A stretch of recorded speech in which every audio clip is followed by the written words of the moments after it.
They're the perfect way to satisfy your craving for flavor and value. Try Bojangles' new Bo Bites. It's an easy choice to make when it's Bo time.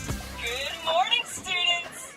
Cartoon Network wants you to start your day off right by speaking up against bullying. People can be bullied for all kinds of things. Who they are, where they're from, what they look like, or what they believe. That's called identity-based bullying. If you see a student being bullied, be supportive. Ask if they're okay and invite them to join you. You can be an ally and make a friend. Friendship! Visit StopBullyingSpeakUp.com and redraw your world without bullying. In World War I, American fighter pilots covering a plane's rear position coined the phrase, "I've got your six," to mean I've got your back. Through their service, veterans have our backs. Now we should have theirs. Learn more at gotyoursix.org using the number 6. From the people who brought you It's the Dog Park comes. It's a hot spot on your dog's leg that the internet says you can treat it at home. You're not sure though, 'cause now it's oozing. Protect your dog from injury and illness with Progressive Pet Insurance. Ooh, he's licking it. Super gross, dude. Progressive Casualty Insurance Company and affiliates. Not available in all states or situations. Coverage subject to policy terms. I'm attorney Brian Ritchie. Big truck accidents can cause life-changing injuries, and life-changing injuries deserve life-changing money. I know big truck wrecks, and I know how to fight those big insurance companies. If you've been hurt by a big truck, contact us at ritchielaw.com. I'm on top of it. Broadcasting live from the Eagle Leasing Storage Studio. WCMC HD1 Holly Springs. 99.9 The Fan. The Triangle Sports Leader. Hey, it's the weather. I'm WRAL meteorologist Elizabeth Gardner. It is hot and muggy out there this afternoon. A high of 90 degrees. It'll feel more like upper 90s with the heat index. There's a small chance for some pop-up thunderstorms. 73 overnight tonight. We will rinse and repeat for tomorrow. A high of 91. Feeling hot and sticky with a small chance for thunderstorms. 3 o'clock check of your money. Dow Jones down 414 points to 53,934. Deep left corner of the end zone!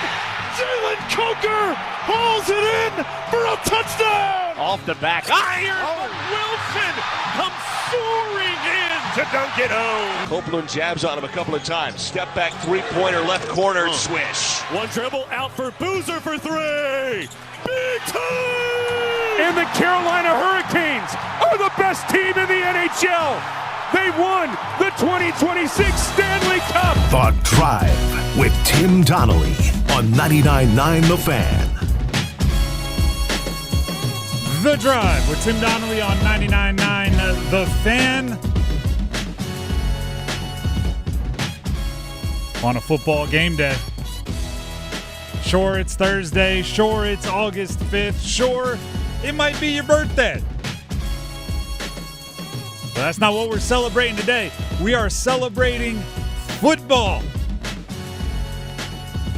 Your Carolina Panthers, third stringers, taking on the Arizona Cardinals, third stringers. I'm a little excited. I'm Tim Donnelly, Dennis Cox producing the show. Thank you to everybody joining us on the radio, joining us on YouTube, joining us on the app to celebrate NFL football back today. But that doesn't change how we start the show. It is a big day, which is a perfect day to start with the Big Three at 3. So let's go ahead and fire up the Big Three at 3.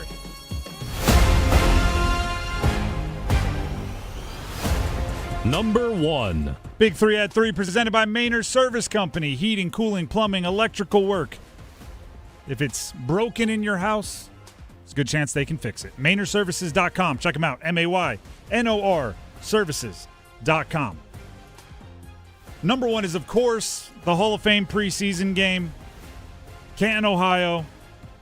1 part preseason game, 1 part celebration of the Hall of Fame induction class for this year, which includes Luke Kuechly, Carolina Panthers legend. It also includes some other pretty heavy hitters. Drew Brees, Roger Craig, Larry Fitzgerald, and Adam Vinatieri. So they will be honored. There will be discussions and interviews with them, and there will be football on the field. I've used this analogy in the past. I'm going to use it again. I believe football is like pizza. Even when it's bad, it's still good. If you have great pizza, I can't eat enough. Give me 6 slices. If you have, that's not enough. I mean, I'll crush a pie. We can count by different units. If it's bad pizza, I'm probably still gonna have a slice or two. Like I'm not just gonna walk by. You know what I mean? If it's available, I'm gonna have some pizza. That's football, right? Is tonight gonna be the best football you've ever seen?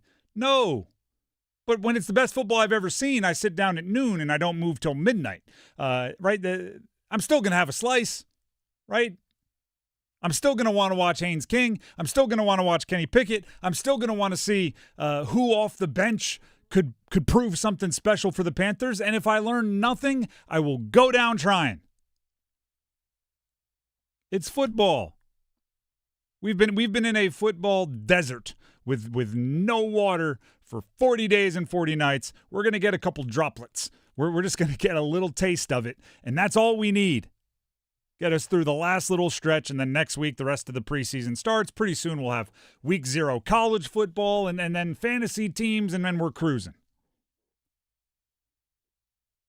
I will get motivational throughout today's show. I did it a little bit at the end of last night's show, yesterday's show. Everyone that plays tonight for either team has a chance to change their career. For the better. I mean, I guess for the worse as well, but we're thinking for the better. If you are the last guy on the 90-man roster and you're only playing because it's the Hall of Fame game and they're going to hold out all the starters and they don't even want to give a lot of reps to the second string and you're out there, guess what? Make a play. You might stay on the roster one more day. And with one more day of practice, you get one more chance to prove yourself.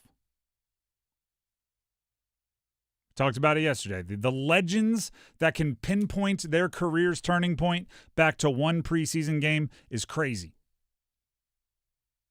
Hall of Famers thought they were done until a preseason game changed everything. So, yeah, I'm going to be excited to watch football tonight. I'll be sitting on my couch just like I will be for every other football game this year. That is number 1. Let's get to number 2. Number 2. In more serious, potentially news, we don't have a lot of details, but coming from the football world as well, Bill Belichick, head coach of the North Carolina Tar Heels, and also the father of Steve Belichick, as well as the boss of Steve Belichick, who is the defensive coordinator for Carolina. Bill Belichick let us know today when he was talking with the media that Steve Belichick, his son and defensive coordinator, is on medical leave. Again, we don't have many more details than that. When asked about a return, it was basically as soon as possible, which is vague enough that, we are obviously also hoping as soon as possible, but we don't know what's realistic, what the timeline or what's keeping him away, what's putting him on medical leave. So we'll start with that, and we're going to try to have this conversation in a few different levels today. But let's start with, there's a lot of things you can poke fun at, or there's a lot of things you can, as a rival, kind of, twist the knife or throw salt into the wound of Carolina about. Medical leave is one of those probably shouldn't. You know what I mean? You don't know. Any jokes or barbs thrown across the way at Carolina or at Steve Belichick on medical leave, that just seems mean. So that is something that I and hopefully everyone will refrain from. You hope, you can pass along your support. If you're religious, you throw the thoughts and prayers that he can get back to coaching, get back to his job, get back to more normal life, depending on what the medical leave situation is. How the way that I will look at it, though, is there are two types of things that can cause chaos within a team. And this goes for any team, any level, team sports. The two categories are things of which you can control and things of which you can't control. And every team has a certain capacity for how many distractions they can block out or how much chaos they can endure and still be successful. There's nothing you can do about the ones out of your control. Coach going on medical leave, injuries, weather, whatever, right? The referees' calls, those you can't control. The ones you can control, you need to keep down as low as you can so you have the higher capacity. Does that understand what I'm saying? If you can withstand, say, 10 distraction points, 10 chaos points, right? Everything gets a number nowadays. It's an analytic. If you have 5 that are outside of your control, it's not an issue. If the ones you can control, you've kept really, really low. You know what I mean? The Carolina Tar Heels have so much chaos around them that was within their control, kind of self-inflicted chaos, that the ones that are outside their control are kind of putting them over the line. You know what I mean? They're putting them above their threshold, and I think it's making it really, really difficult for them to improve, for them to build off of last year. Right? You mix in GM situation where Michael Lombardi is on paid administrative leave. You mix in a few transfers leaving. You mix in a few coaches being turned over. You mix in a tabloid distraction with the coach. You mix in you mix in a not great season wins and losses, right? Some of this self-inflicted stuff. Then you throw in the ones that are outside your control. It all really starts to add up, right? Every team is going to have distractions. No team is going to avoid everything. But the ones that avoid the preventable ones have more space. They have more memory, more RAM to put up with the ones that are outside their control. We'll see. And again, we are very much hoping that Steve Belichick, whatever has forced him onto medical leave, it's a speedy recovery and a speedy return. That is number 2. Let's get to number 3. Number 3. Are running backs having a moment? Or running back agents having a moment might be the better way. Jonathan Taylor getting paid. And do you know what's interesting about this one? Jonathan Taylor is a really good maybe like thermometer here or barometer here. The Colts running back, by the way. Colts running back, Wisconsin, one of the best in the league. He just signed a agreement on a 2-year extension, $44 million worth up to $47 million. That includes $39 million guaranteed per Adam Schefter and Ian Rappaport. We're always looking, and we always look at it kind of through a Panthers lens, looking at trends and markets across the league for different positions' values, different positions' scarcity, everything. That's why when a wide receiver signs a big contract, we go, market for Tetero McMillan just got hired. Looking at the running back market, Jonathan Taylor is a little bit older than the other guys that are hunting for giant running back contracts this offseason. He's 27. Which, what an old guy. Yeah, relative. It's all relative. Running back old guy. Bijan Robinson, Jahmyr Gibbs, these guys are kind of the following kind of half generation. But the reason why I bring it up is this is his second extension. Last time he wanted to get paid, it had to get ugly, right? A running back wanted to get paid, he had to hold out. It was very public. It was a much messier situation. I didn't even know he wanted to get paid this offseason. I've been just paying attention to Robinson and Gibbs, and he just kind of slid likely right between them, right? Bijan a couple days ago, Gibbs maybe as early as today, and he just gets a little $22 million, almost $20 million per year guaranteed extension, and it just goes to show that maybe the league is coming around on paying running backs, where if they were going to pay a running back, they were going to have to be dragged kicking and screaming through a public negotiation, to now it's like, we'll get you close to $20 million guaranteed per year, and we don't have to make it messy. We'll just go ahead and make it happen for a guy that's been good for them for a while.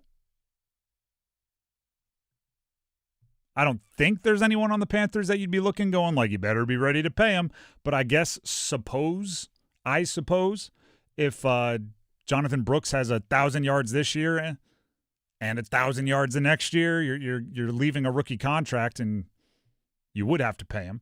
But that's a long way into the future, and there's That's an awesome problem to have if that guy can stay healthy and have 2 big seasons or a big season and a half, whatever it would take to make the Panthers comfortable with paying up. Running backs, though. Maybe I should go back and I used to say my advice to every running back in high school would be learn to catch or backpedal because receivers and defensive backs make a lot more money. Maybe I got to go back and change some of that advice. Oh, they still make a lot more money. Yeah, but now they make a lot of money. I refuse to act like 19 million or whatever it was, 19.5 million guaranteed per year is where I should steer away from. If what you think you do is best is running back, give it a go. That's true. Give it a go. Might work out. Used to be every team's best athlete was just a running back from youth all the way on up. And now your best athlete's a running back until you're like 9. Then it's spreading out and they're doing 7-on-7. They're checking at the line of scrimmage. It's a whole different thing. The Drive with Tim Donnelly, 99.9 The Fan. That is the Big 3 at 3, presented by Mainer Service Company. When we come back, what does Carolina have to do, meaning the Carolina Tar Heels, to have a quiet week? Stick around. You hear that? That's the sound of Pepsi Zero Sugar. The better tasting, more refreshing Zero Sugar Cola. Listen to that endless pour. If it sounds this good, just imagine how it tastes. So good. Pepsi Zero Sugar. Let your taste decide. Stop by Refuel and get 25 cents off per gallon when you buy 2 20-ounce Pepsi Zero Sugars with Refuel Rewards. McDonald's is putting value back on the menu. Whether you're craving a Big Mac, McNuggets, or sausage, egg, and cheese McGriddles, make it a meal and save. Your favorite is now your wallet's favorite too. Extra value meals are back. Now, save on what you crave. Get a 10-piece chicken McNuggets, medium fries, and medium Coke for just $8. That's one unbeatable deal. Limited time only. Prices and participation may vary. Organize easy. Organize tough. Customize your work truck or van with upfit solutions from Van Products. Steel and aluminum shelving, toolboxes, data files, cabinets, drawers, conduit carriers, ladder racks, everything safe and secure. Everything built as unbreakable as you by Adrian Steel. Backed by the best warranty in the business. 3 years, 36,000 miles. Everything custom installed by Van Products so you know it's done right. From a single work rig to a fleet, choose custom installed upfit solutions from Van Products. You could argue that making jewelry by hand is yesterday's way of doing it. You could claim that being particular about custom design and old-world craftsmanship slows down the process. You could call us old-fashioned, and you'd be right. Because the heart and soul of Bailey's is our workshop, where skilled craftsmen create heirlooms meant to last for generations. Come see why we've been voted the best jeweler year after year. Bailey's Fine Jewelry. Every woman wants a Bailey box.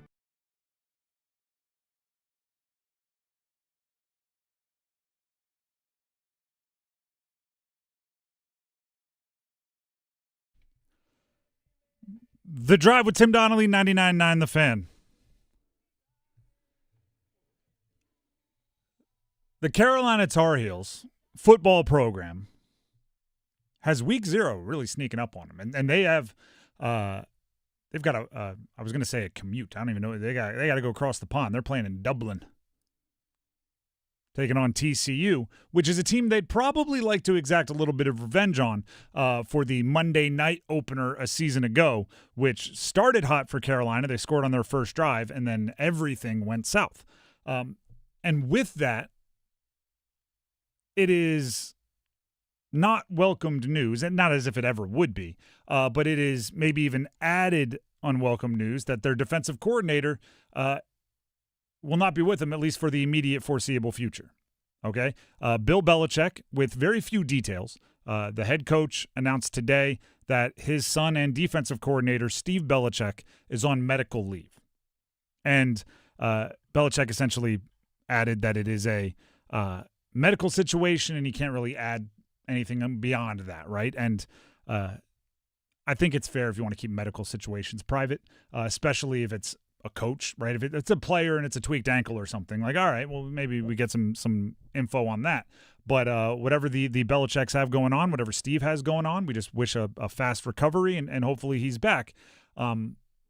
that's the most important part, right? Qualify this whole conversation with everything is secondary to health and quality of life. With that being said, however, we are a sports show, so talking about the impact on the football program is potentially significant. Now, I would say I would be more worried if the head coach wasn't maybe the greatest defensive mind of my lifetime. Bill Belichick is perhaps, until he became a all-time great head coach, would have been on track to go down as one of the greatest defensive coordinators of all time. The stuff he did for Parcells Giants as a defensive coordinator with Lawrence Taylor and with the matchup zones that really no one else was running, it is insane. So if he has to put his fingerprints more on the defense while Steve Belichick deals with his medical situation, I don't have a problem with that. The problem, not even the problem, the worry, the concern I have for Carolina is just the lack of stability, right? Athletes, teams are creatures of habit. And going from defensive meetings run by Steve to defensive meetings run by someone else. Going from the calls coming into your headset from Steve to the calls coming into your headset from someone else. Going from last year's offensive system to this year's offensive system. Going from, it's just, there's so much up in the air. Going from last year's quarterbacks to 4 quarterbacks in a competition to be the starting quarterback this year. 4. Of which I believe they are still trying to decide. I'm sure there is a tier, probably top 2, bottom 2 internally, but they aren't volunteering that information. There's very, very little stability. And for a program, for a team, I think that is very, very important to find stability. Now, you can't do anything about a coach leaving on medical leave, right? There's nothing you can do about that. So I'm not blaming them or saying anything about that. I'm just saying this program is in flux. And it continues to be exactly the opposite of what I was expecting when Bill Belichick took over for Carolina. Right? If every person has a motto, Bill Belichick's was boring as heck for 20 years. They won a bunch. Super Bowls aren't boring. But do your job, all that kind of stuff. Do your job. No distractions. Well, there's a lot of distractions. Some caused by themselves, some completely outside of their control. The Drive with Tim Donnelly, 99.9 The Fan. We have some audio for you from Bill Belichick. Spoke to the media today. Again, we don't have the audio about the Steve Belichick announcement because there really wasn't anything to say. He's on medical leave, and they hope he's back as soon as possible. Yeah, the only thing to add to that is he said that the defensive staff collectively is picking up the slack. Which that's really it. There you go. But we do have some other things of note that Bill Belichick said, including how competitions will play out during training camp. Obviously, we're talking position competitions. Here's Bill Belichick. And as I said, the competition really kind of starts, look, it started. I'm not saying that. It's like we've been out there, doing watermelon rolls and, badminton and relay races. The competition has started, but to play real football, I think you have to evaluate real football. And so now that we're done with the acclimation period, which is great, but there's some limitations there, we're ready to start playing, and that's when the evaluation is starting. Watermelon rolls? Yeah, man. You know what? Bill Belichick better get with college. The college coaches love a team-building activity. They'll get you going with a 3-legged race. They'll get you going with an off-season eating competition. They'll mix it up. Only kidding a little bit. I agree with him that the best way to judge football is to watch them play football.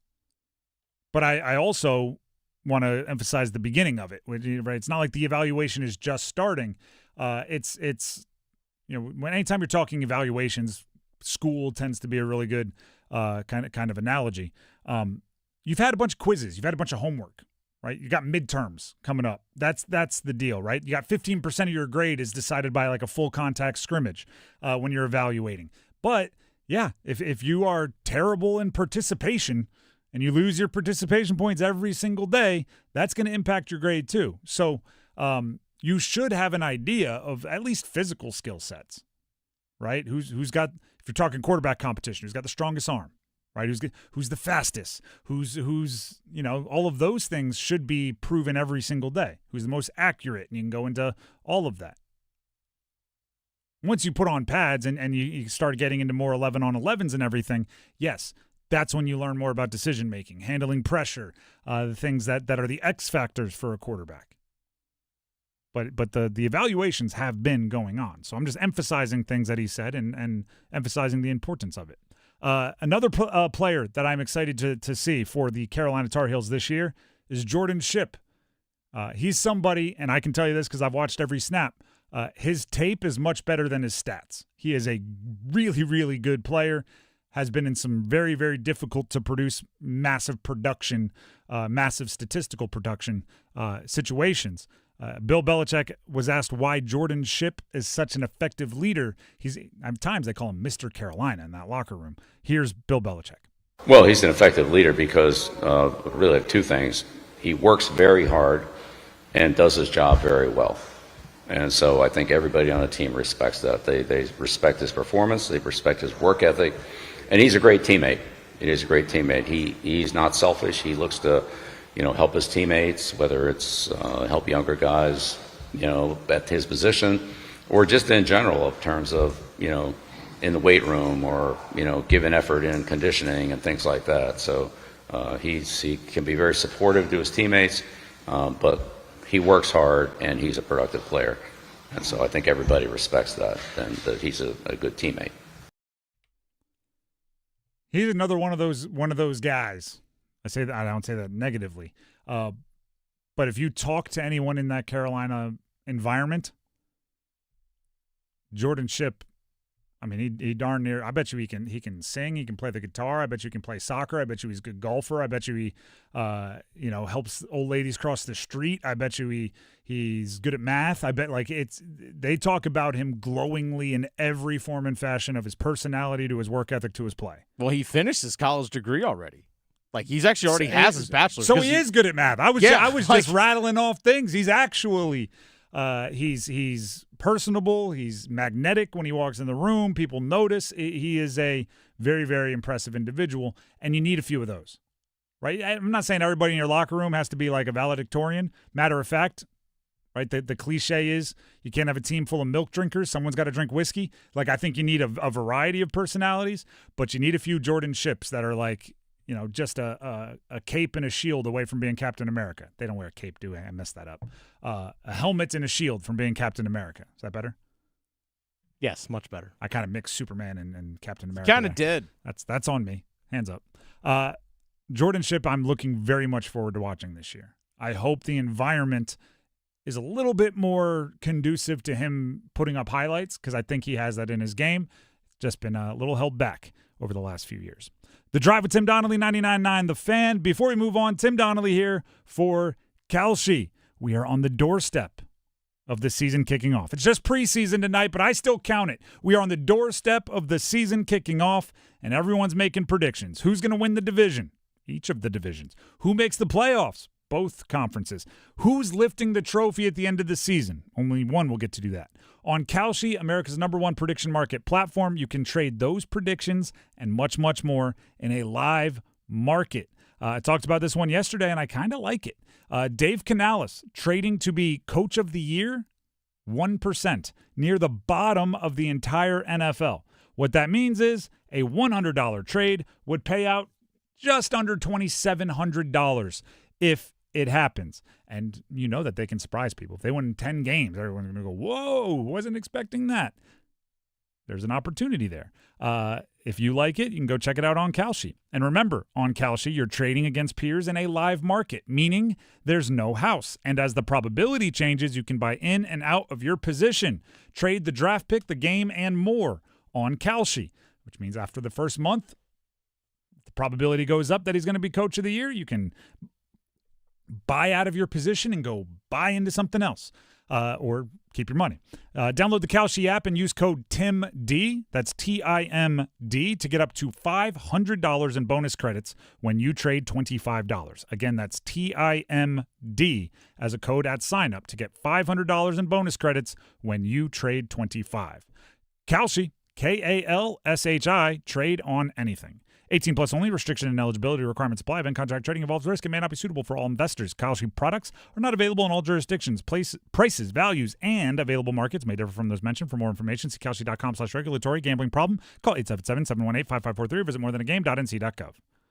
When we come back, it's time to get the Dean's List started. Another local college football player made a national award watch list. I'll tell you who next. Straight Talk Wireless presents Pickup Truck Wisdom. Trust is earned. That's why I've stuck with Straight Talk. Same price since 2009 on Verizon's 5G network.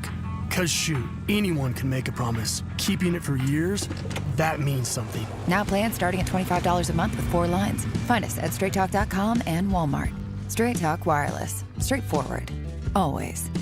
Same price claim applies only to the base monthly price of our $45 plan from October 2009 to present. Babbel proudly presents The Poison Gift. Derek, hi. Hi, I got you something. Ein bisschen Gift. Gift? Ist das Gift? Ja, ist das Gift. Für dich. If you buy her a gift, don't tell her it's poison. Use Babbel. Practice with Babbel's guided conversations based on real situations. Get up to 50% off on your Babbel subscription when you sign up at Babbel.com. Babbel.com. You're listening to the Financial Safari News Network. From Coach Pete's Money Desk, America's wealth and retirement coach, Coach Pete D'Arruda. Coach, when people meet with a professional about their retirement, they shouldn't leave confused. Yeah, some advisors use big terms, and I think they use the big terms to hide things. What it comes down to in the financial world is 3 things: risk, safety, and income. How much risk you taking, how much safety do you have, and how much lifetime income is guaranteed to be there for you when you retire. Most of you listening probably don't know what your guaranteed lifetime income is. Social Security, you might not even know that. We'll put a total plan together for you showing you what kind of income you could get for the rest of your life. Call right now. We'll do it at no cost or obligation. A comprehensive review about your retirement. 888-456-7577. 888-456-7577 or text ZONE to 600-700. Just text ZONE to 600-700. Investment advisory services offered by Capital Financial Advisory Group, a North Carolina registered investment advisor. This hour of the drive is brought to you by Law Tigers. Injured in a motorcycle accident? Call 1-800-LAW-TIGERS before you call your insurance company. Case evaluations are always free, and you don't pay a dime until your case settles. 1-800-LAW-TIGERS, North Carolina's motorcycle lawyers.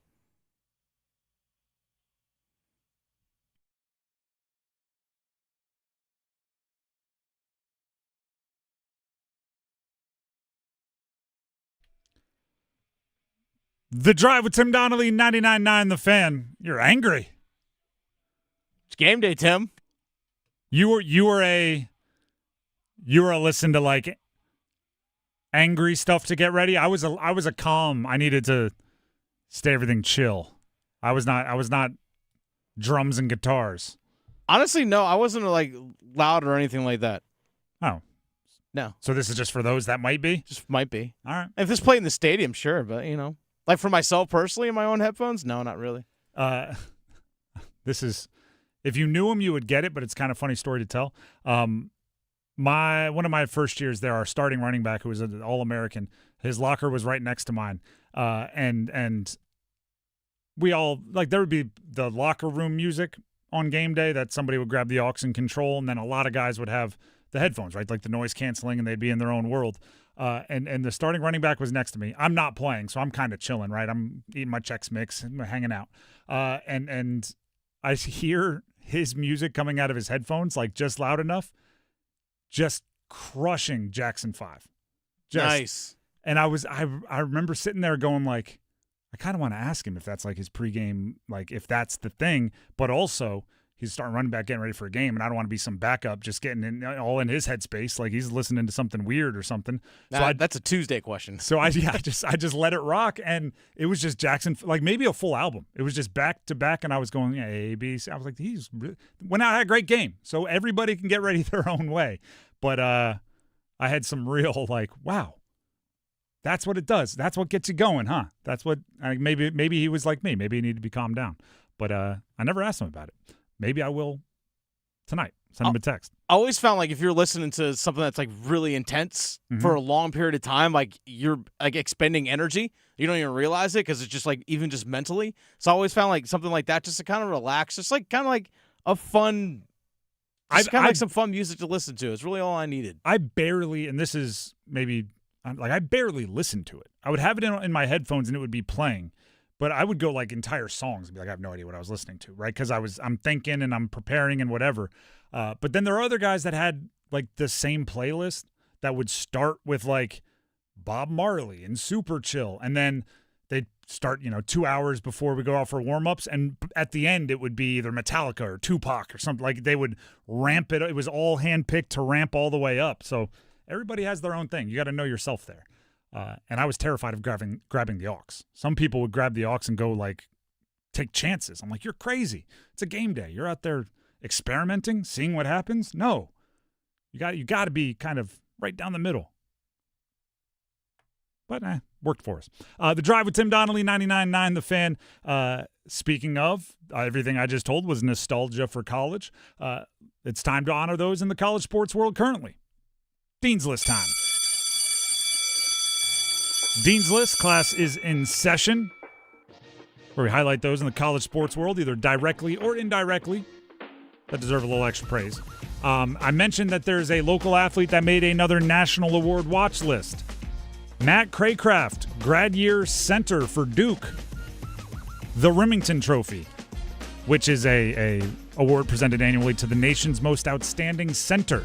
The Remington Trophy award watch list, preseason watch list, included Matt Craycraft of Duke. Duke's been on a low-key heater of interior offensive linemen. Even their tackles, right, their, I guess, exterior offensive linemen kind of project as stud interior offensive linemen, right? They had Bryant Parker the second last year, who was a stud tackle for them, but going to the NFL at the All-Star games and kind of projected at the next level was always talked about as a interior offensive lineman. There's Graham Barton. There's they got a whole bunch of them that have gone on to really big things. Maybe Matt Craycraft is the next. Maybe the NFL is watching. Maybe Nate Shepard is definitely watching because he wants to run behind that offensive line. More Dean's List. I'm putting John Shire on the Dean's List. Okay. One of my campaigns. I don't even know if it's a campaign. But things that I think really, really are important in college sports right now is what I call weaponizing the schedule, right? No game should just be, well, we both had an off day and it was convenient. Like every single game scheduled, especially in your non-conference that you have control over, should have a purpose, right? It should be a resume builder. It should be a played in a venue that might be a future playoff venue. It should all make money. It should all be something. Duke just announced they have Harvard coming to Cameron Indoor on December 4th. One of the last games they'll schedule in their non-conference. Now you may go, Harvard? Why are you so excited? Guess who's their coach? Tommy Amaker. Oh, yeah. This is part of the Brotherhood Run series where Duke brings back former great Duke basketball players that are now coaches elsewhere, and they bring them back and do the whole celebration of the brotherhood while playing a game. If you remember last year, it was Greg Paulus at like Buffalo or something like that. Niagara. Same Yeah. region. Yep. You're right. Howard and his name is escaping Kenny me. Blakeney. Blakeney. That's exactly what it is. They both came into town for this Brotherhood Run. Now they're bringing in Tommy Amaker. They had an exhibition against, Arizona State when it was Hurley was coaching them. Yeah. It's a wild like judo move. You know how judo, like you don't strike, it's all about using their momentum against them? You get other teams to come to Cameron and celebrate Duke. Like Tommy Amaker is going to be there celebrated as a former Duke player, and everybody's going to be excited, and he's there to play against you. And somehow they do that with Bobby Hurley and with Greg Paulus and with Kenny Blakeney, and it just keeps happening. It's a seemingly buy a win game that comes with like 1,000 social media videos of an all-time great to help you recruit and build your buzz and build your brand. It's really smart. Even their throwaway games are not throwaway games. I think they're weaponizing their schedule in a way that I think everybody should. Dennis, do you have some Dean's Listers you'd like to throw on here? I do. Actually, I'm going to add a few here. Let's hear them. Duke basketball on the Dean's List. It was actually just announced. It was actually just announced about 30 minutes ago that they're going to play Georgia in the Jimmy V Classic, Madison Square Garden on December 8th. Another one.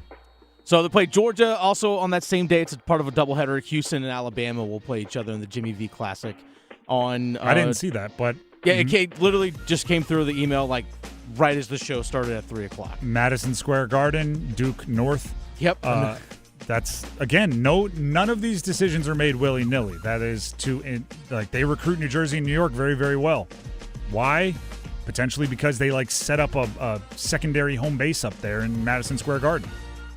Also on the Dean's List for me, I'm going to throw East Carolina offensive lineman Brandon Best and defensive lineman from East Carolina Preston Carr on the Dean's List. Both were named last night first team All-American Conference. Nice. Not All-Americans, but All-American Conference. I'm definitely, if I'm them, I'm pausing. Yeah, I was All-American. Conference. Exactly. But All-American Conference, first team by Sports Info Solutions. So that was announced late last night. So, again, offensive lineman Brandon Best and defensive lineman Preston Carr from East Carolina. Congratulations. Preseason awards are just expectations for all of them that we announce. Got to go get them. You know what? We'll end it there because the next two that I have are evergreen and they're going to take a while. Can I throw one more on Absolutely. here? I know it's not college sports related, but they're young. Little League World Series softball. North Carolina improved to 3-0 today. They beat Florida. Shout out 3-0. Joe Coe, a.k.a. Clayton, North Carolina. Let's go. That's great. And also it is maybe not even indirectly. That might be directly related to college. I bet you college coaches are evaluating and starting to think about where they're going to be saving that NIL money. And you go out there.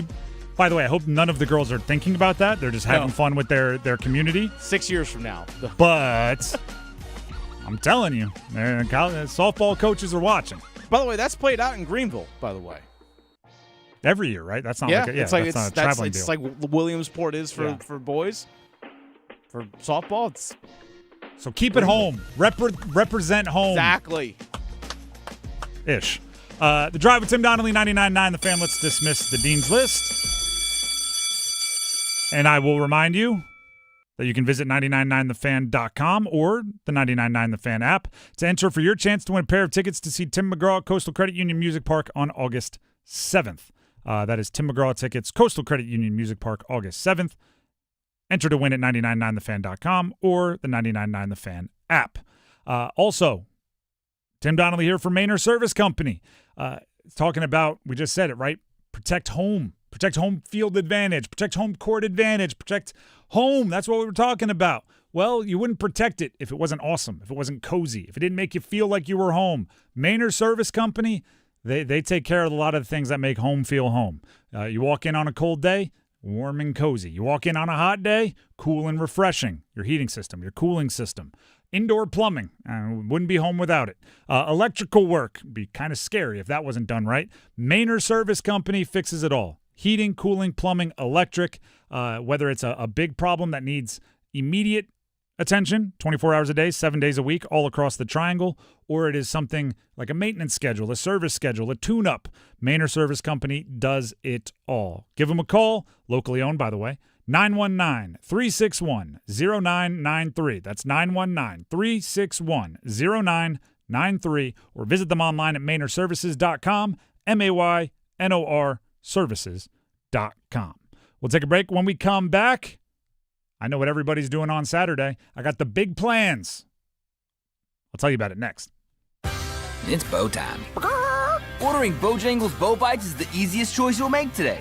The bite-sized hand-breaded chicken is fried to crispy perfection, making it perfect for sharing, snacking, or when you're on the go. Just don't call it a nugget. The only hard part is choosing from our 6 dipping sauces. We've got a sauce for every kind of craving, from our creamy house-made ranch to our sweet and spicy peach honey pepper sauce. It all depends on what kind of mood you're in. Head to your nearest Bojangles today and discover the dippable, shareable, and craveable Bo Bites. It's Bo time. There's no time like Bo time. Time to head on over to Bojangles to try Bojangles' new Bo Bites. Bite-sized hand-breaded chicken fried to crispy perfection. On the go, they're perfect for snacking or sharing. Dipped in your favorite sauce like creamy house-made ranch or peach honey pepper, they're the perfect way to satisfy your craving for flavor and value. Try Bojangles' new Bo Bites. It's an easy choice to make when it's Bo time. Yeah. Can you pass me a Baja? A what? Mountain Dew Baja Blast. Try it. It's tropical at first, then the lime flavor hits. Oh, okay. That's crisp. Tastes like vacation. Right? Mm-hmm. And it's mine now. Have a Baja Blast. Right now at Circle K, buy a 20-ounce Mountain Dew and get another for just $1. Do the Dew at Circle K today. I'm Sam, owner of Marino's Landscape. With my Chase Inc. Business Premier Card, I earn unlimited 2.5% cash back on purchases of $5,000 or more. So everything I buy to run my landscaping business gives me cash back to help throw a big thank you party for my team. For all they do. Chase Inc. Cashback built for every business. Find the right card at chase.com/inc. Real business owner compensated for their participation. Cards issued by J.P. Morgan Chase Bank and a member FDIC. Subject to credit approval. Terms apply.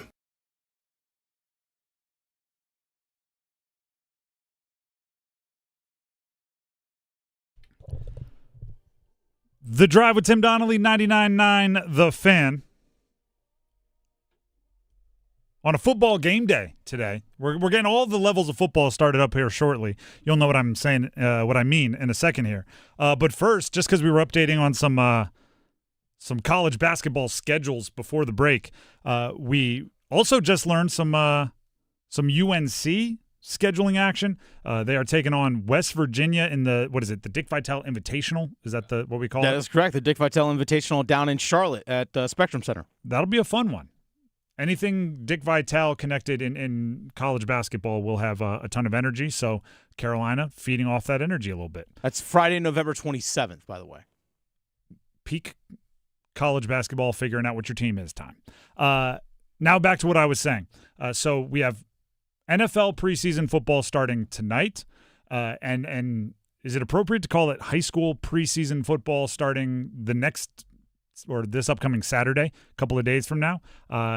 To answer that question, let me introduce you to, once again, a friend of the show, Joel Bryant of HighSchoolOT, who is actively going through all the preparations for HighSchoolOT's Jamboree at First Horizon Stadium, Wake Med Soccer Park out there in Cary on Saturday.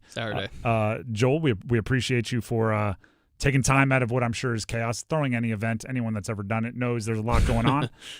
So thank you for taking time out of your prep to join us. First of all, let's talk games.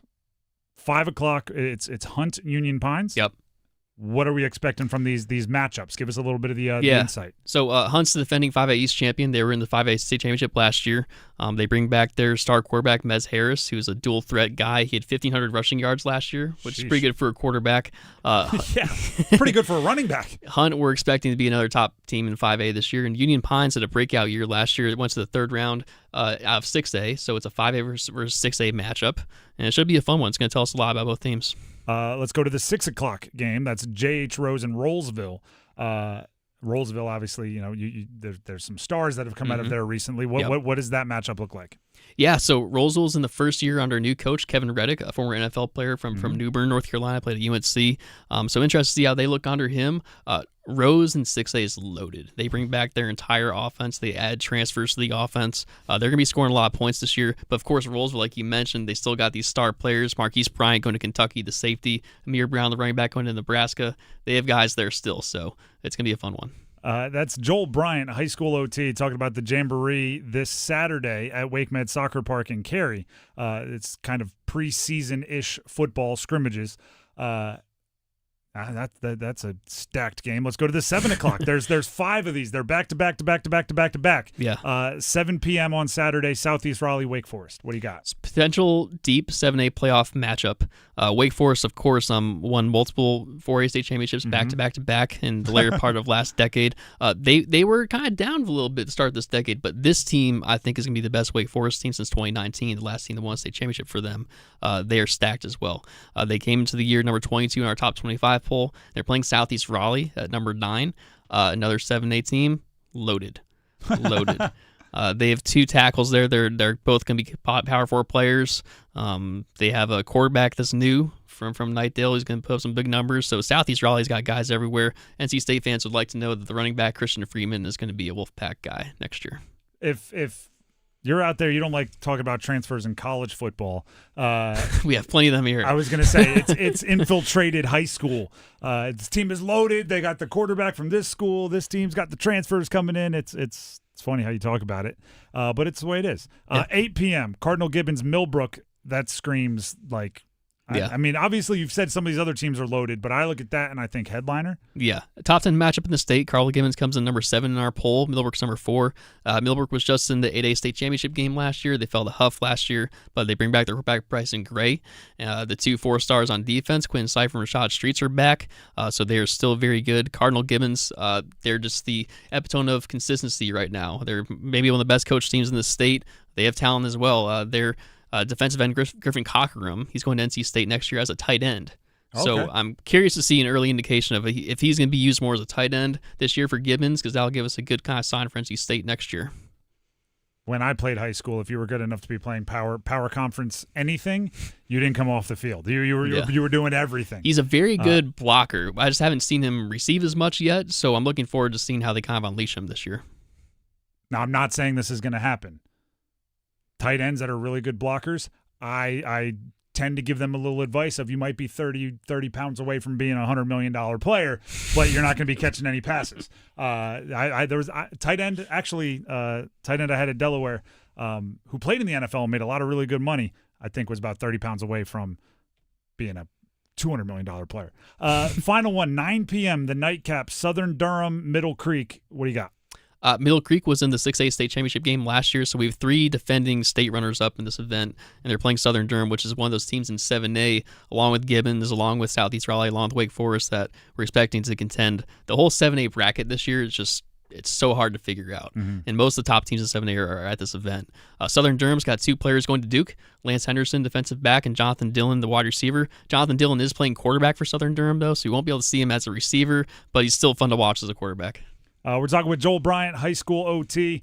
Please go to HighSchoolOT.com, not just for more details on the Jamboree that's taking place this Saturday or next. There's another one coming up next Friday, but also just for coverage of high school sports of all kind in the state of North Carolina. They do an insane job, and that's insanely good as far as in-depth coverage of every high school all across. It's insane. I'm very jealous of kids in North Carolina right now because – you know, again, our generation, you got like one article. If your name was in it once a month, it was like incredible. These guys get to know everything going on in the state. You mentioned a lot of players, a lot of guys going power conference. Give me the 2 or 3 like highest ranked recruits, right? If because a lot of there's 10 teams playing in this. If you buy a ticket, you get in to see them all, correct? Yes. So if you're there to see one game, but you're like, I'm going to stick around and see a few more. Who do I need to make sure I see? So the Southeast Raleigh game, Grayson Williams is a rising junior tackle. He might play guard the next level, but he's a top 100 prospect. He was all-state for us as a freshman, so we kind of identified him early as a player that's pretty good. They're connected, insanely well connected. He's got offers from everywhere. He's still going to be a top 100 player going into next year. So one to watch for Southeast Raleigh is Grayson Williams. And then Cardinal Gibbons, they have a top 50 player. Xavier Hassan is a senior this year. He's going to Notre Dame. He's a corner. Really, really good cover player. I'm not sure where he's going to play next level. He can maybe be outside or inside. I'm not quite sure yet, but he's a top 50 player in the country, and he's at our event. Notre Dame has been cranking out cornerbacks to the NFL. Well, I was going to say they recruit North Carolina very well. Yeah. They target our state. Let's talk about that real quick. Okay.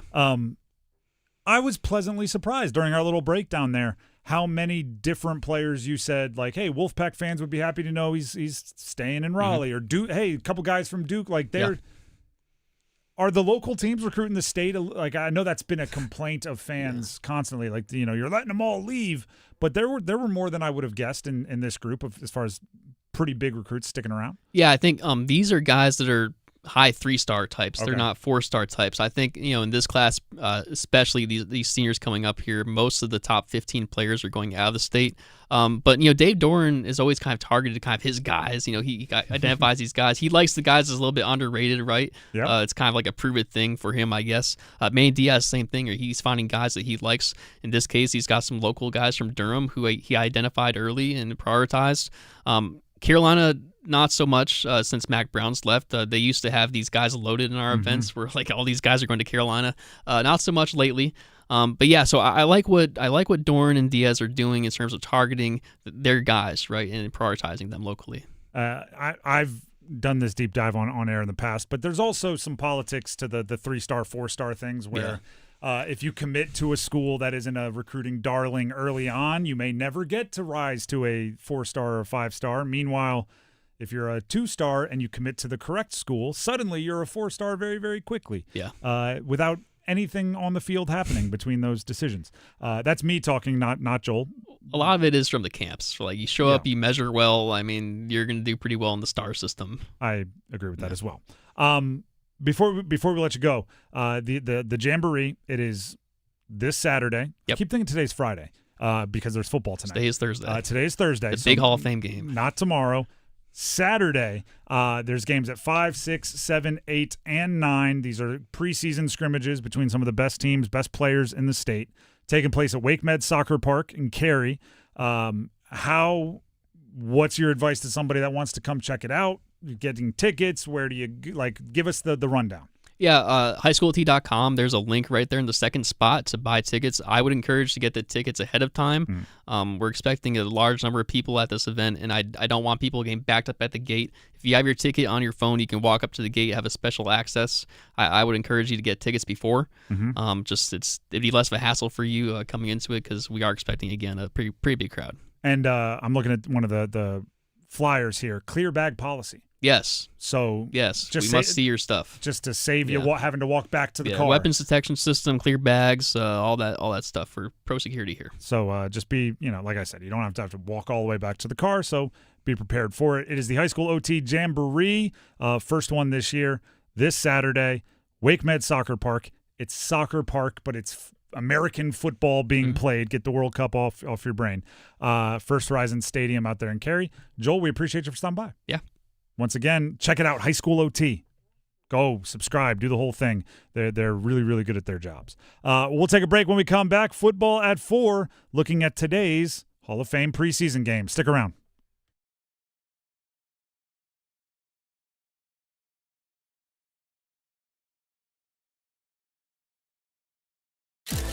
With over $110 million in total prizes, new scratch-offs from the North Carolina Education Lottery are dazzling the crowd. Get quick wins from Hit 50, Cash, Loteria Grande, and The Star. Massive cash blowout, bursting with $150, $300, and $3,000 prizes. Play and watch your luck shine.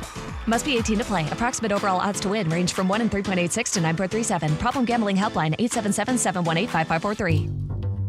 You've got rhythm, your heart's got rhythm. Then one day your rhythm's off, and you've got AFib, atrial fibrillation. The good news is you've also got an AFib center, where specialists in AFib have multiple treatment options for you. Want more good news? Most of them are minimally invasive. Learn more at wakemed.org. And what do you say you and your heart get the band back together? This is Gordon Miller from Miller Lending, the original home of the no-cost mortgage. If you've been in the market for a new home or just wanted to take advantage of lower rates, recent events have shown exactly why Miller Lending chose to offer a way around bad timing with our no-closing cost program. With no fees rolled in or charged, including the cost of title insurance, you can simply close on today's rates and refinance free of charge as rates improve. Over the past several months, we spoke to numerous borrowers who had heard rates were coming down and chose to wait. We explained that if rates did fall, you could simply update a few documents and refinance again, but why take the chance? So when rates spiked to 0.5% recently, not only was I disappointed that we couldn't help those who waited, but also for those buying a home who just saw a sharp increase to their monthly payment. So while we can't control the market, we can offer an alternative. Eliminate timing and say goodbye to closing costs forever. 919-447-3377 or simply apply online at millerlending.com. Miller Lending is an equal housing lender and MLS number 250-2146. I'm attorney Brian Ritchie. Workers' comp can be tricky, but my law firm will be on top of all the complicated paperwork and sneaky deadlines so that all of your I's are dotted and T's are crossed. If you've been hurt on the job, I'm on top of it. Contact us at ritchielaw.com. Broadcasting live from the Eagle Leasing Storage Studio.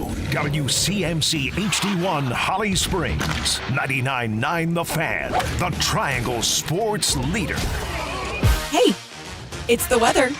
I'm WRAL meteorologist Elizabeth Gardner. Temperatures are creeping up as our chance for rain starts to taper off. Just a few isolated cells this afternoon, but those could produce some brief heavy rain. A high 90, but feeling more like upper 90s with the heat index. 73 overnight tonight, and tomorrow's high 91, again with a small chance for storms. 4 o'clock check of your money. Dow Jones down 478 points to 53,870.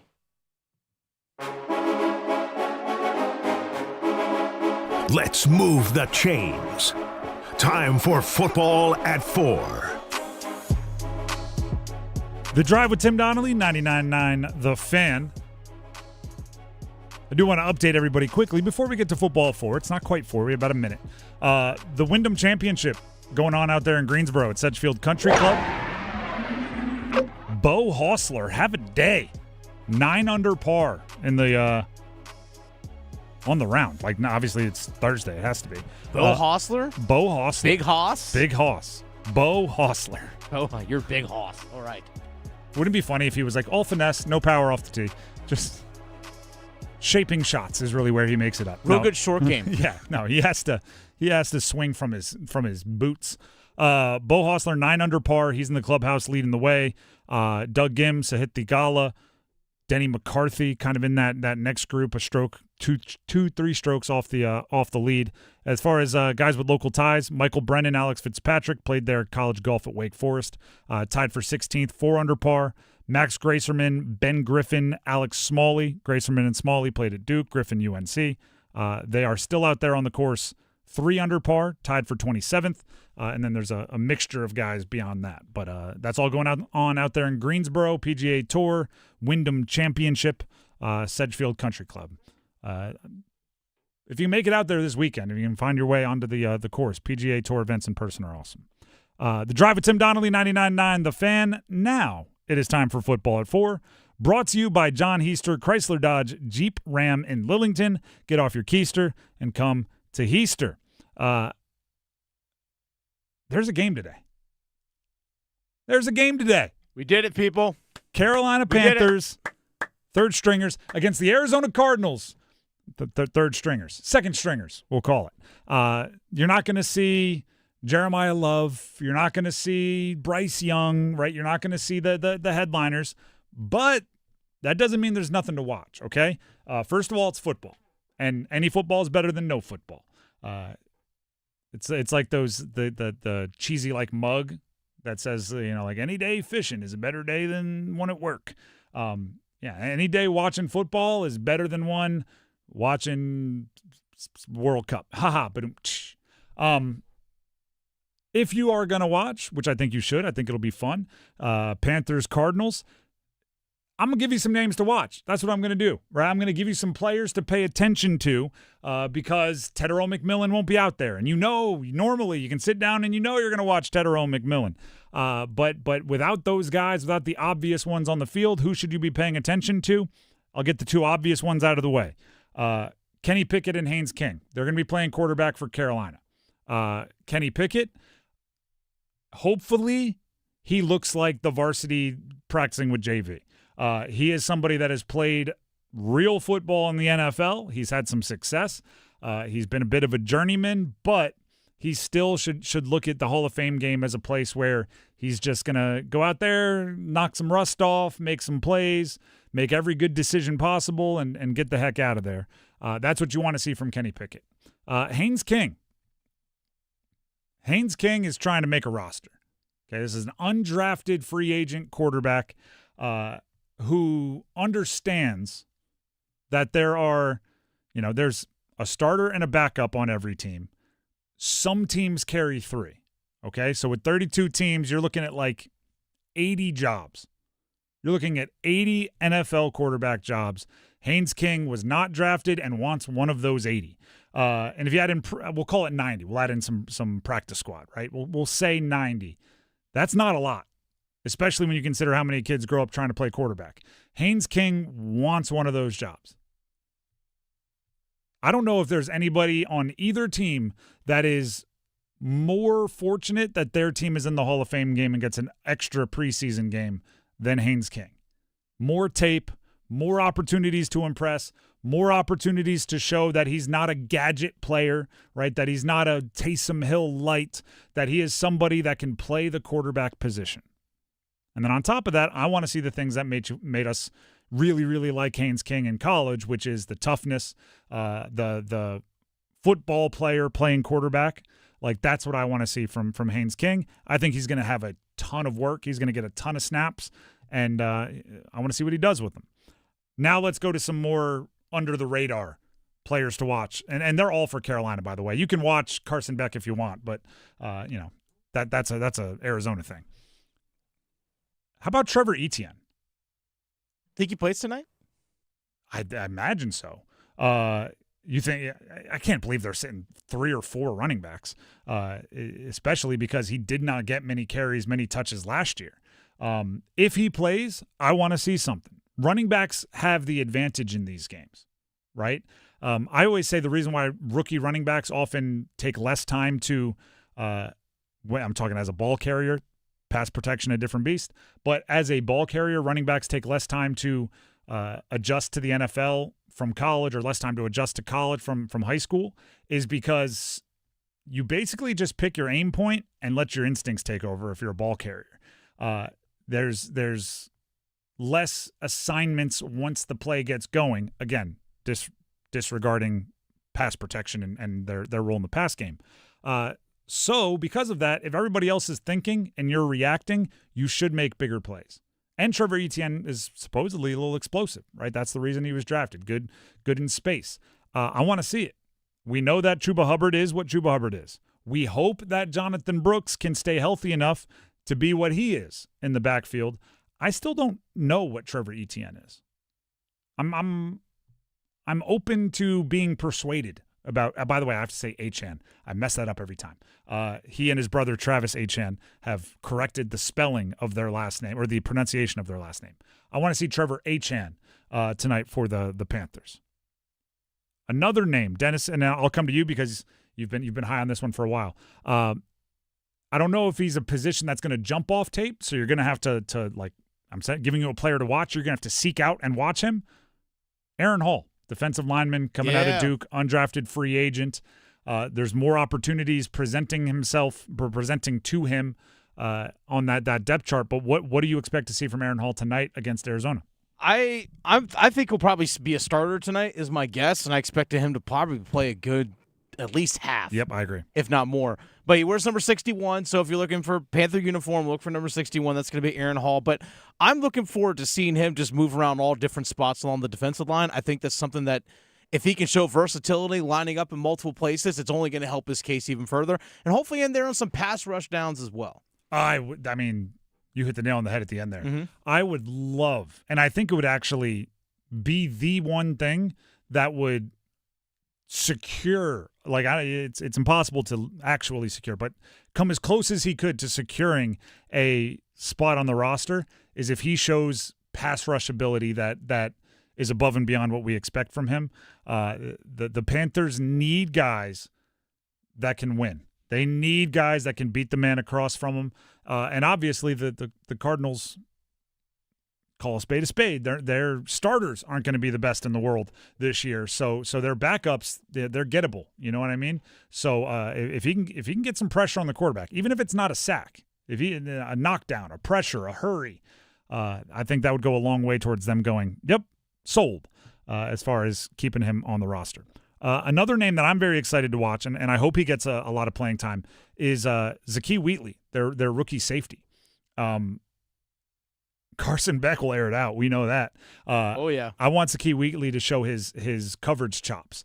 It's really the one thing that I think the safety group for the Panthers, because I really like Trayvon Merrick. I really like Lathan Ransom.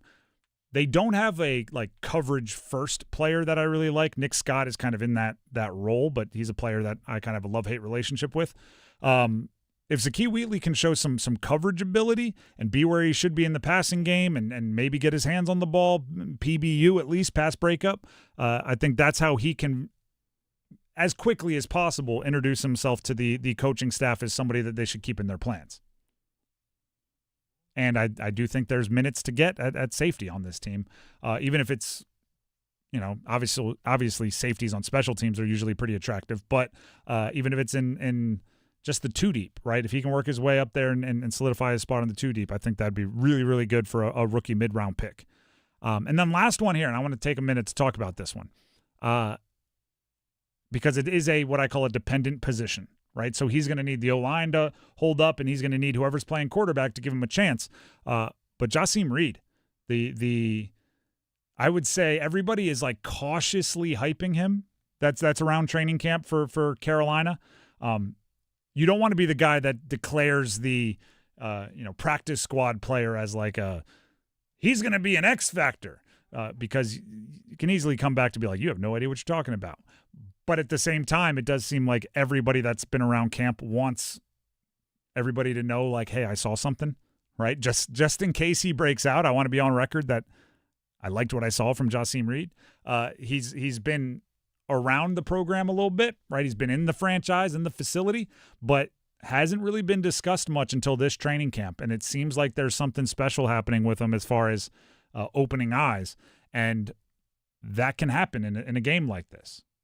Again, he's not going to make the roster tonight, but he can almost earn more opportunities in later preseason games, or just earn more reps with Kenny Pickett rather than Haynes King at practice. Just work his way up the ladder a little bit if he looks like a step above the rest of the people playing tonight. I think to tie in two more names with Jasim Reed, John Mechie and Jimmy Horn Jr. So it's you're putting the wide receiver cage match. Somebody impress me. I said this on Panthers Playbook on the podcast. Check it out. YouTube, everywhere podcasts can be found. New episode that dropped this morning. Chris and I had a conversation. Chris Lee from WREL TV had a conversation about it. I think those three guys are going for one spot. I maybe two, but I think those three guys are going for one spot. Maybe I don't know if I would actually do this if I were a coach. I like the idea of telling them that. I like the idea of calling them into the room and saying I think they know. Hey, preseason, it's one of you three. And we're going to make our decision as close to X date as possible. Let's see how you perform under pressure. And even tell them on a night like tonight, you're getting equal reps. We're counting snaps. You're all getting 40 snaps or whatever it is. And we'll see what you do with it. Yep. And it's not just catches, it's who's going to block, who's going to be flying down on special teams, who's going to be a returner, who's going to it's the full kit and caboodle. But I do like the idea of giving them all chances, right? You can either, right, a chance can propel you forward, or it can be the thing that holds you back. I don't want any safety nets out there. Give them the ball. Give them the ball in space. Give them one-on-one routes. Give them option routes. See if they're making the right decisions, reading defenses. I want to see it all. And the three being, and by the way, I would say Jasim Reed is the underdog in that group. But who doesn't love an underdog? Jimmy, how would you rank them right now? Actually, that's a fun little exercise to do with our last 30 seconds. John Mechie, Jasim Reed, Jimmy Horn Jr. Prior to tonight, what would you rank them on their likelihood to make the 53-man roster? Reed 1, Mechie 2, Horn 3. Ooh, Reed all the way up top. Yes. I don't think any making plays, just one or two a day. His steam engine will continue to get bigger and faster and stronger, and the bandwagon's going to get more full.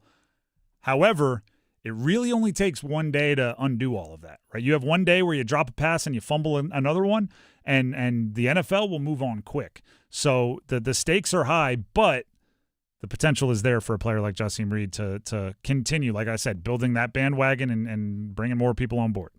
The Drive with Tim Donnelly, 99.9 The Fan. That is Football at 4, brought to you by John Heister Chrysler Dodge Jeep Ram in Lillington. Get off your keister and come to Heister. When we return, going into tonight, we're talking tonight only. We're talking for tonight's game. What are you most confident in and what are you most concerned about for the Carolina Panthers? Stick around.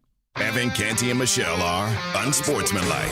It's disgusting. It's annoying. If a billionaire tells you, hey, I just bought another yacht, are you like, wow, amazing, way to go? You're like, cool, rub it in. I don't have air conditioning. I don't think this is fun for other fans around Major League Baseball. The Dodgers can get anybody they want, and the worst part about this is a lockout is all but signed, sealed, delivered. Mornings from 6 to 9 on 99.9 The Fan, the Triangle Sports Leader. Adam Gold in studio with my friend Patrick Day from the Aluminum Company of North Carolina. A lot of people have work to do on their homes. They need a roof. They want windows, siding. You guys do everything. But people are also, I'm not sure I can afford it. The Aluminum Company is a great place to go. Tell us why. Well, tons of times I'll go out to people's houses and they're thinking about doing a bunch of home improvements at once. Siding, roofing, windows are a big package, right? And the first thing they think of is, well, I'm going to need to go get an equity line or a second mortgage. One of the things we have is tons of financing options where you don't even need to go to your bank. We can do that in-house for you and run payment options for you. And lots of times the financing that we offer is a better percentage rating than you can get from your bank, and you don't have to go through all that mess to get to it. I like that. Also, is there 12 months, zero interest? 12 months, zero interest, zero payments for 12 months. Zero payments and zero interest at the same time for 12 months. That is correct. That is a double header right there. Aluminum Company of North Carolina, online, aluminumcompany.com. Drip Drop is doctor-developed, proven fast hydration that helps your body and mind work better. Trusted by firefighters, medical professionals, and over 90% of top college and pro sports teams. Drip Drop is engineered to hydrate faster and more effectively than water alone, with 3 times the electrolytes of leading sports drinks. Stock up now at dripdrop.com and use promo code RADIO20 for 20% off your first order. That's dripdrop.com, promo code RADIO20. I move mountains for a living. Literally. That means I don't carry hand lotion, and when it comes to serious heartburn, I don't mess around with anything but Rolaids Max Strength. Its dual-active formula has 1,500 milligrams of calcium carbonate and magnesium hydroxide that relieves heartburn fast. And the best part? The roll fits right here in my pocket, so I can get back to moving mountains. Rolaids spells powerful relief. 1,500 milligrams is our highest amount of antacid per tablet. Read each label. Use as directed. Keep out of reach of children. Progressive provides protection for your boat and other outdoor vehicles so you can explore new things. Oh, I can finally try pesto. We meant like water skiing. I've just never had pesto. Or maybe take the boat somewhere new. I mean, is pesto spicy or sweet? Oh, guess we'll find out, right? Right. Bundle home or auto insurance with your boat, RV, or motorcycle and stay protected with Progressive while you explore. I don't know. Maybe I'm not ready for pesto. Progressive Casualty Insurance Company and Affiliates. Not available in all states or situations.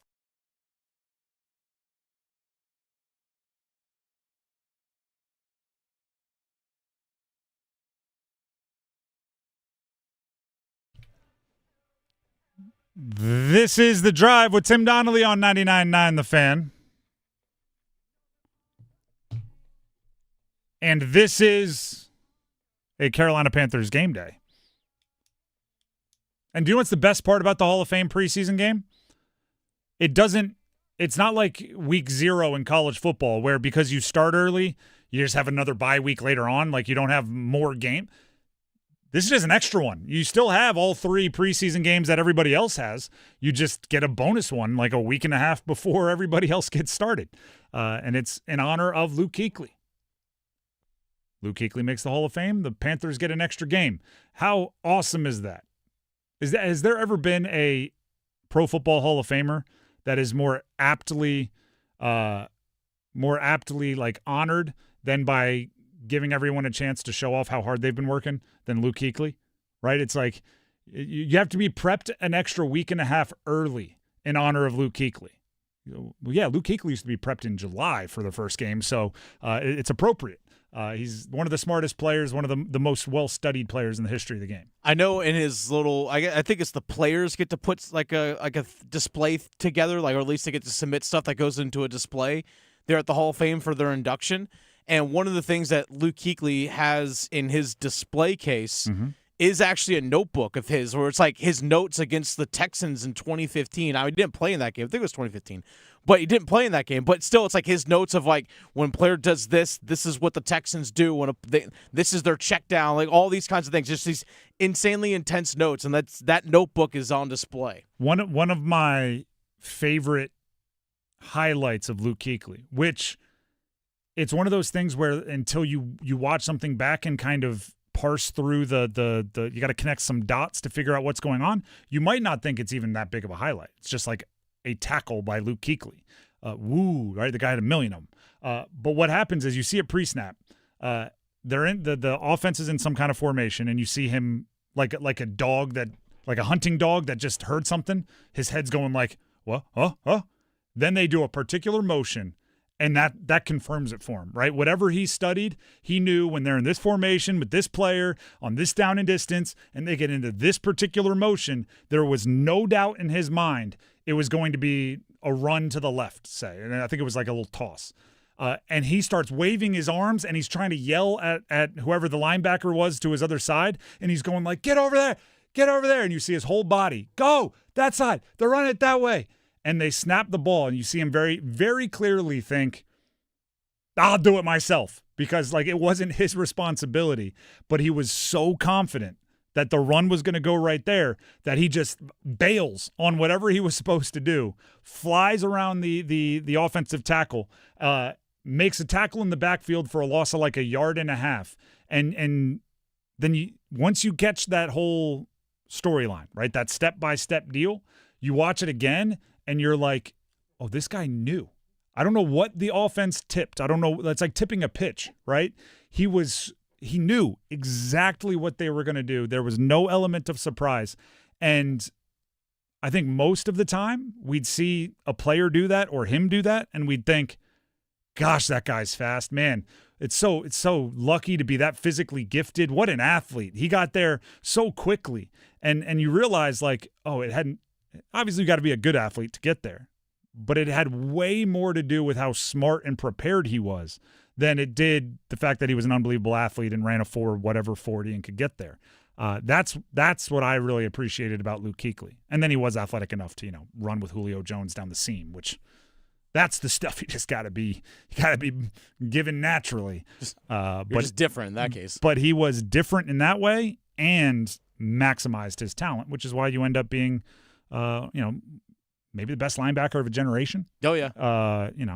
There's maybe one or two others that other fan bases would argue for, but I know maybe Patrick Willis, maybe. Yeah, Patrick Willis. Depending on what you consider a generation, you could throw in like a Ray Lewis's tail end. I don't know, but he's pretty darn good. Oh yeah, pretty darn good, that guy. My favorite Kuechly moment. 2015 Thanksgiving against Dallas. Those 2 interceptions to Tony Romo, including that pick six, where he just straight stiff-armed him in the face. Just stiff-armed Tony Romo in the face going into the end zone for a pick six. I often say like Sam Darnold back when he was a rehabilitation project. Trevor Lawrence before this past year. I often go like, I know he's not always great, but his 10 best throws will hold up against anybody. Tony Romo is the opposite. Tony Romo's 10 lowlights, he had a great career, right? Ring of Honor, Cowboys, all the stuff. His 10 lowlights will match up against anybody. The fumbled snap, the stiff arm in the face, some of the playoff picks. His lowlights are as bad as anybody's. The Drive with Tim Donnelly, 99.9 The Fan. We're talking about a couple of guys. Kuechly, soon to be a Hall of Famer. Romo, Ring of Honor guy. They wouldn't be playing in this one. It is a Hall of Fame game version of one of our favorite games. We're putting the Panthers Hall of Fame game. Cons and cons. Let's go. But to play great defense, you need one thing above all else. That starts with a W. Confidence. What are you most confident in? What are you most concerned about? Specifically for tonight's game. Not for the season, not for the playoff push, for the Hall of Fame preseason game for the Carolina Panthers. which, by the way, speaking of the Hall of Famers not playing in it, there's this new account on Twitter, 20 years ago sports, something like that. It's kind of going viral. 20 years ago today, there was another Hall of Fame preseason game. It was between the Eagles and the Raiders. So this is 2006, like literally August 6th to the day. Donovan McNabb played. Brian Westbrook played. Aaron Brooks, I think, was the starter for the Raiders. He played. Like 2 decades ago, we weren't hip to load management and rest. If there was a game, gosh darn it, the starters were going to play at least a couple series. McNabb and Westbrook were out there. I couldn't believe it. Randy Moss. Yeah. Like 6 with the Raiders. How insane is that? Either way. Cons and cons for tonight. What are you most confident in? What are you most concerned about? We always start with the bad news first, so we start with concerns. Dennis, what's your concern for the Hall of Fame game Panthers? My concern when you're trying to evaluate wide receivers is that we have a young quarterback like Haynes King. My concern is that if Haynes King it just goes to his natural instincts of what I don't like isn't there, I'm going to break and run, or just maybe makes the wrong read just because, again, it's his first NFL-type action, new offense, all those kinds of things. Are you actually going to get a good read on how the wide receivers perform? Because if the ball isn't there on time, if the quarterback's not making the right reads, how can you really, truly evaluate if the wide receivers are playing the way they need to? You hope that the staff has a good idea of what Haynes King is bringing to the table, and if they are really worried about that, you might have to go to Kenny Pickett and say, like, hey, man, I need 2 more drives. Like, we got some decisions to make, and we can't have extra variables, right? We need you to be a constant. So, don't take off your rib protector yet. Keep that bad boy strapped up.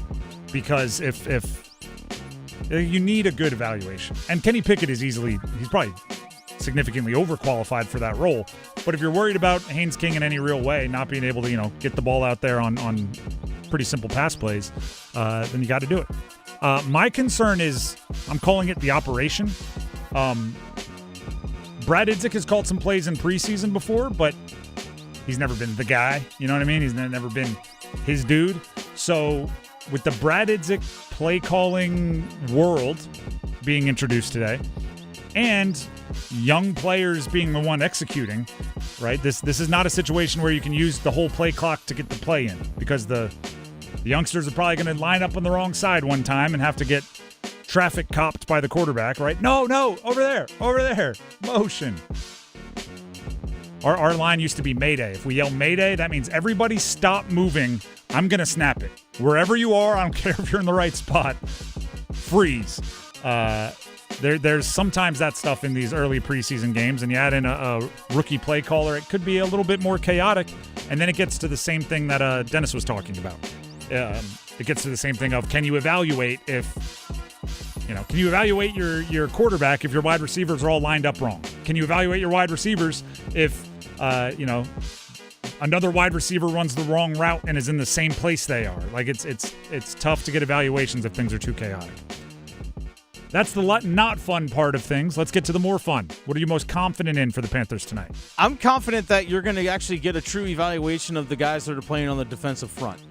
Because much like on offense, obviously you're like, well, timing is such a major thing. But defensively, it's just alignment, assignment, and go. Way on the snap of the football. So I think we're really going to get a true evaluation of what Aaron Hall, Cam Jackson, Lee Hunter, what some of these other young guys, Jared Harrison Hunt. I think we're really going to get a true evaluation of all right, can this guy actually do something? I know you're playing against backups, but you should get a real evaluation of those guys. My confidence is you're playing the Cardinals. There's a hilarious compilation, and it's an unfair compilation just to get ahead of it, of the debacles that have happened at Cardinals camp thus far this year. The quarterback getting taken off his feet by a defensive lineman while wearing a non-contact "Don't Hit Me" jersey. Fumbles of every variety. Running backs bumping into people that don't even know that they're being bumped into by the running back and fumbling the ball somehow. Dropped passes in the chest, on the face mask, and like every different variety.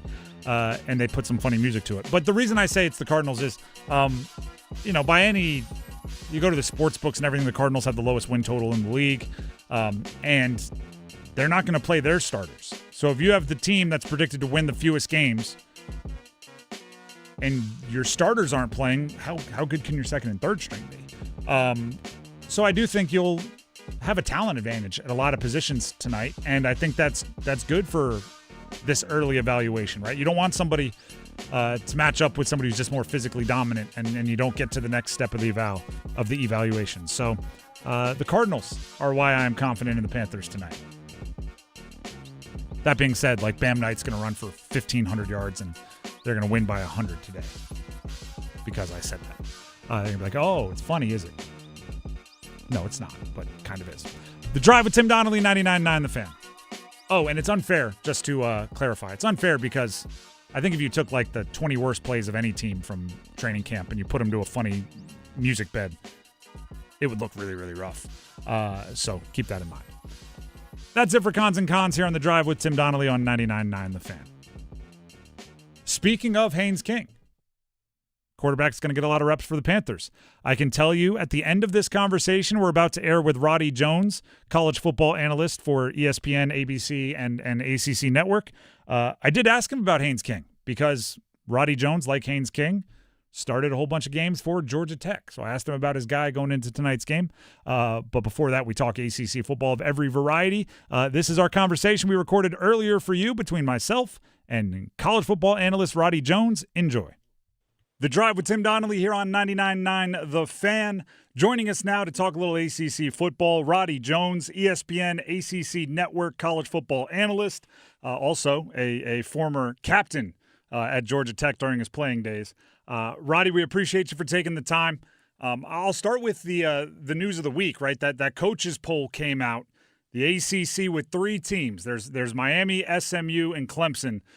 Is that correct? Should they have more? Did they pick the right 3? When you're looking nationally, where do the ACC teams stack up? First off, thanks for having me. Mm-hmm. Secondly, I probably would have had Louisville in there over SMU, maybe Clemson too. So yeah, you'd have loved to have had 4 teams out of the ACC, but ultimately, I don't put a ton of stock in it just because we don't really know anything. And the coaches poll is something that obviously, it's got the coaches' names on it. I wonder often how many coaches actually vote in it. But ultimately, this is something that is going to shape perception, yes, but I don't think is super concerning for the ACC. I think the league is in a place right now where, yeah, it's in some ways looking for respect and validation, but I kind of like where the league is in terms of its teams and what they're projected to do. So yes, I would have had Louisville. I would have had one more ACC team, but ultimately, I'm not super concerned in being a stickler over the number of ACC teams that they got. Last year, I don't think anybody at this time was thinking it was going to be Duke and Virginia in the championship. Partially because it seems like Duke's always replacing their quarterback, right? At least in the Manny Diaz era. Can they find a way to go from Darian Mensah to either Dan Mahan and Walker Eaget and have this surprising success that they had last year? Yeah, I think so. Look, Duke won 9 games with Malik Murphy at quarterback. Mm-hmm. And last I checked, Malik Murphy didn't have much of a career after Duke. So I absolutely think this is a Duke team that can surprise people this year. I don't know exactly what Walker Eaget is going to bring. I think it's hard to know exactly what exactly he's going to bring coming off the injury and stepping up in level of competition. But this is a Duke team that didn't play great defensively a year ago. I know that's something Manny Diaz is going to strive to get fixed. And a team that's been pretty consistent when it comes to its overall level of play over the last, I don't know, since Mike Elko took over. So what would that be, 5 years ago? Mm-hmm.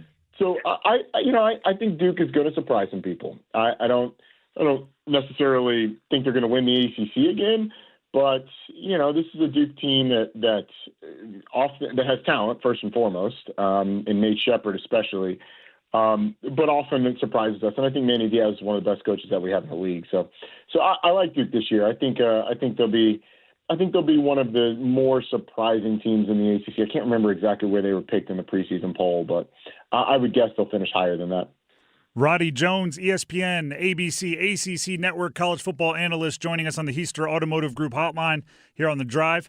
Roddy, I want to talk quarterbacks. Obviously, Egot is kind of a surprise, mystery, unknown. But Darian Mensah we've seen. C.J. Bailey we've seen. Jaron Chiave, Sangopolu-Tele we've seen. Jennings with SMU we've seen. Where do you kind of put the top of the conference when you're looking at the quarterback position? Who's the guy or maybe the couple guys that you like? Yeah, I think it starts for me with a couple of guys. It starts with Darian Mensah and Kevin Jennings. They've done it. They've proven it. They've been excellent over the course of their careers. And so I think it starts with those two guys. After that, I think you're looking at a guy like C.J. Bailey, who's got really high upside, a guy who's performed, started for basically 2 whole seasons almost at this point, going into his junior year. And I think you saw significant improvement from C.J. Bailey a year ago. As a matter of fact, Carson Beck led the ACC in QBR last year. C.J. Bailey was number 2 in that. He was a guy that really performed well over the course of his time last year. So I really like what C.J. Bailey has to offer. I really like what he could bring. And then I think you're looking at the JKS, sort of territory. And Mason Heinschel, guys that really showed flashes a year ago, guys that were tremendous pieces for teams that had some success, but maybe not the ultimate success that they wanted. So I think those two guys are really poised for good years as well. I think the ACC is going to have a chance to have some really good quarterback play. There's questions at Clemson, there's questions at Georgia Tech, there's questions at Florida State, there's questions a number of places, but ultimately I think the league is in a pretty good spot when it comes to its quarterback play. So, but at the top, it's Kevin Jennings, it's Darian Mensah. Those are the two stars of the ACC when it comes to the quarterback position. And I'm looking forward to seeing both of those guys this season because I think both of them have a chance to be real contenders when it comes to national awards and have big years. We made it this long. We never would have made it this long last year without talking about Bill Belichick at UNC. So maybe the spotlight has changed its course a little bit. But the news of today, defensive coordinator Steve Belichick is on medical leave, and they're hoping he's back as soon as possible. We don't have a ton of details. They have the GM situation with Michael Lombardi on paid administrative leave. Can Carolina under Belichick take any steps forward in the chaos that they're constantly dealing with? Yeah, I think from a play standpoint, they will take steps forward.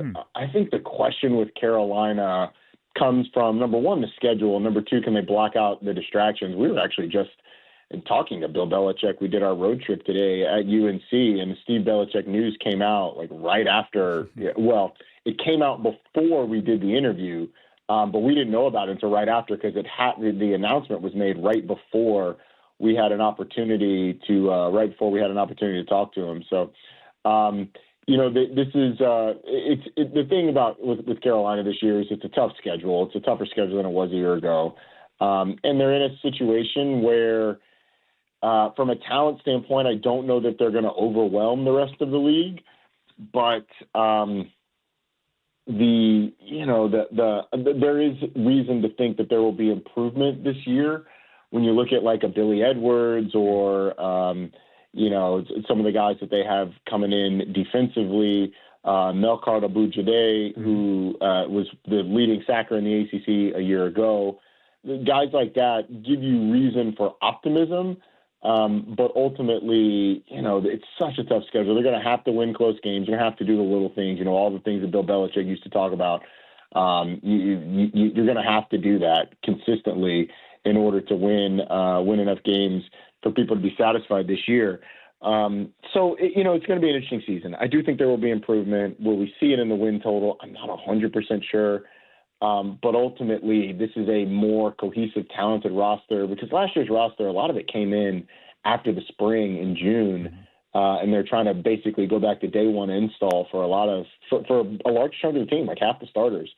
And you just can't win like that, having to go back in time and rehash the things you've already covered. They're not having to do that this year. They look good, especially at the skill positions. But ultimately, like, I don't know. I think there's so many question marks in the league, and it's going to come down to winning those toss-up games. And it's just modern college football. But in modern college football, you have to deal with the transfer portal. So, we're trying to get to know everybody in the ACC. Is there a new guy or two that stands out to you that we're going to be introduced to quickly and we're going to know really well? There's a bunch of them. You can just go down to Miami, and I can rattle off a number of them. But obviously, Darian Mensah-Cooper-Barkate from Miami transferring over from Duke. Damon Wilson, the defensive end who transferred over from Missouri, has real high-end talent. So I think he's going to be a guy that could be really, really good. I didn't mention Lincoln Kienholz when I talked about quarterbacks. Transferring over from Ohio State, was in a quarterback competition with Julian Sayin a year ago. He is a guy that I think under Jeff Brom has an opportunity to unlock his full potential. So he certainly is one. There's excitement around Chris Johnson Jr. at Clemson. There's excitement around Justice Haynes. I don't know why it took me this long to mention my alma mater, but Justice Haynes had over 800 yards in 7 games at Michigan a year ago. He was really the best back in the country through the first 6 or 7 weeks. Last year, he transfers over to Georgia Tech with Alberto Mendoza at quarterback, so he's got a chance to have a big year. And then, NC State's got some interesting ones too, because JoJo Trader and Davion Goss, guys that C.J. Bailey played with in Little League, are coming over to play with him at NC State. JoJo Trader was a really big-time recruit and never really clicked for him at Miami, had a little bit of case of the dropsies. So if he can cure that, then I think he can have a really big year. And CJ having basically brothers show up on campus is always a good thing. So those are some of the names. There's probably a bajillion more that I missed, but those are some of the names. Yeah, to bring up your alma mater, we're talking with Roddy Jones here, ESPN ACC Network college football analyst. Before we let you go, we're here in Carolina. The Carolina Panthers play tonight against the Arizona Cardinals in the Hall of Fame game, and we're expecting a heavy dose of Haynes King out there for the Panthers. What do you expect from the ACC legend from Georgia Tech, Haynes King, as he introduces himself to the NFL world? Look, on the field, it is what it is. I don't profess to be able to project what he's going to be there, but the thing that I think people will become accustomed to, they listen to him talk, and they watch him play, is number one, he leaves everything out there on the field. Like, there's not an ounce of him that he's not willing to put on the line for the team to win. But there's incredible leadership there, incredible experience, started a ton of games in college. You're going to see athleticism, mobility. He's not afraid to put his head down and try and run somebody over, although it's not his best trait. And I think you've seen improvement as a passer over the course of his time in college and hopefully through the time since he left Georgia Tech. So I'm excited. Look, Haynes King, obviously there's some physical limitations, at least right now, when it comes to playing quarterback. But you talk about leadership and locker room guy, like there's nobody better in the NFL or in college than Haynes King. He will be a tremendous asset to any organization that has him, and right now it's the Carolina Panthers. So I hope he has success. It's going to be Haynes King versus Carson Beck, so a little bit of an ACC showdown at times, maybe in the Hall of Fame game. Conference of quarterbacks. Roddy, we appreciate you. We'll continue following along. Keep crushing it. Yeah, my pleasure. Thanks for having me. Once again, that was Roddy Jones earlier today. ESPN, ABC, college football analyst. You'll be having him soundtrack some games you're watching this fall for sure. We do have a feedback frenzy coming up where you will all be kind of soundtracking the next one. At least the comments you leave online will be soundtracking the next segment. But first, Dennis Cox has something he'd like you to know. Hey, folks, Dennis Cox here real quick. My good friends over at Law Tigers, something that I always stress to people out there when you're out there on the road is always have an escape as a motorcycle rider. We talk about it with sports. I know I've used this analogy before, but it's just like in the world of sports. As a quarterback, you drop back to pass. If things don't go your way, what's your escape? Do you have a check down? Do you run the ball? Do you throw the ball away? What's your escape in case things don't go your way? And as a motorcycle rider, it's no different. When you're out there on the road, when you're riding down the road, you got to make sure that you always have an escape in mind, whether that's maybe I got to merge into the lane next to me, because you never know when a car's going to cut you off. Someone's going to run, maybe step out onto the road, or an animal runs across.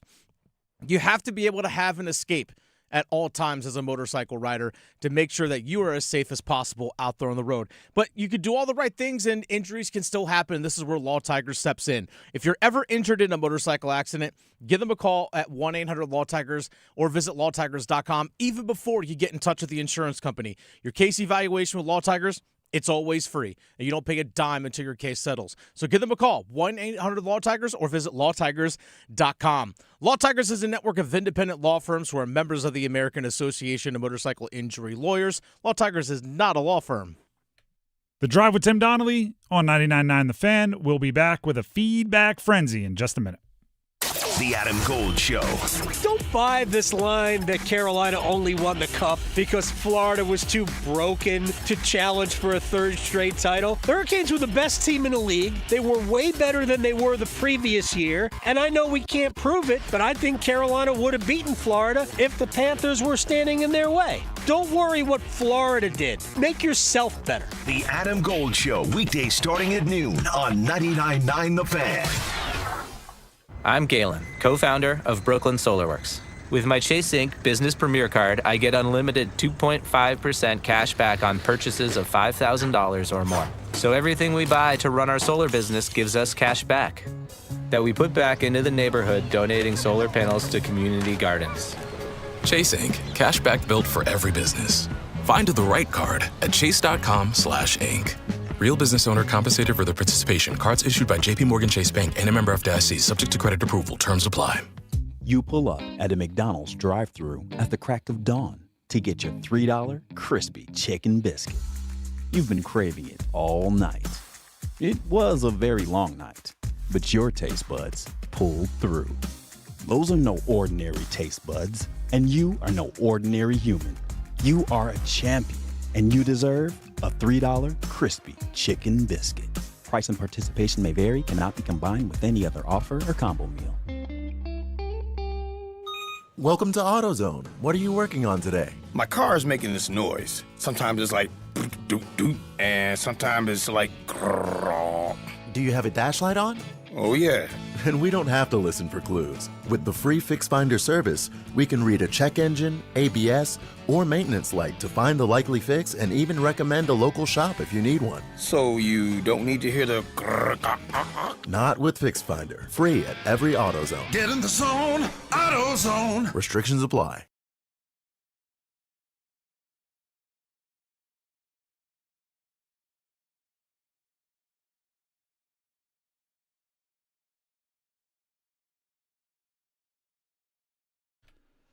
The Drive with Tim Donnelly here on 99.9 The Fan.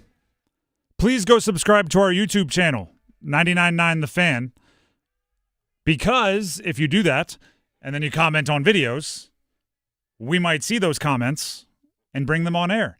That is exactly what we're about to do right now. It's something we call a feedback frenzy.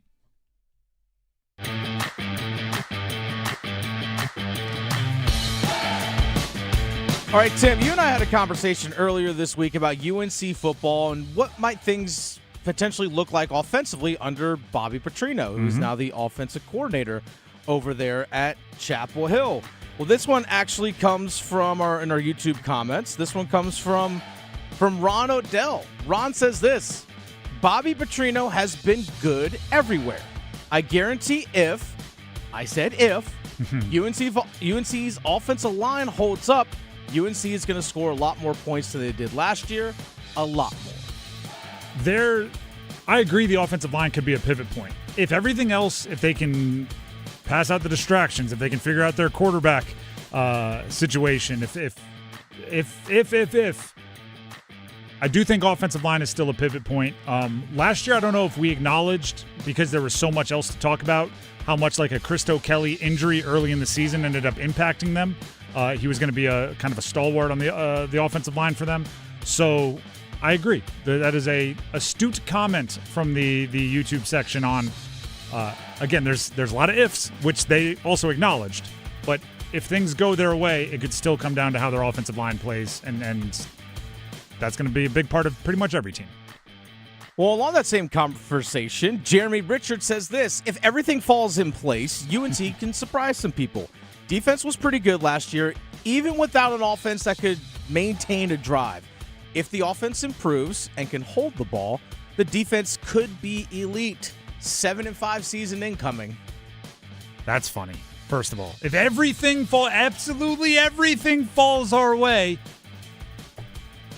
we could win 7 games. Let's go. Let's go. 7-5. I was getting ready to almost be like, okay, you're assuming everything goes your way. Everything. And then, I think you're in fantasy land. But then he said 7 wins would be the result, and I went, all right, never mind. You're right here on planet Earth. You're with the rest of us. Yeah. Here's the thing, though. You have to open up the possibilities of other teams as well. Meaning, I do this with golf a lot because it's just easier with an individual sport. There are golfers that if they play their A-plus game, they also need 15 other guys not to play their A-plus game in order for them to win.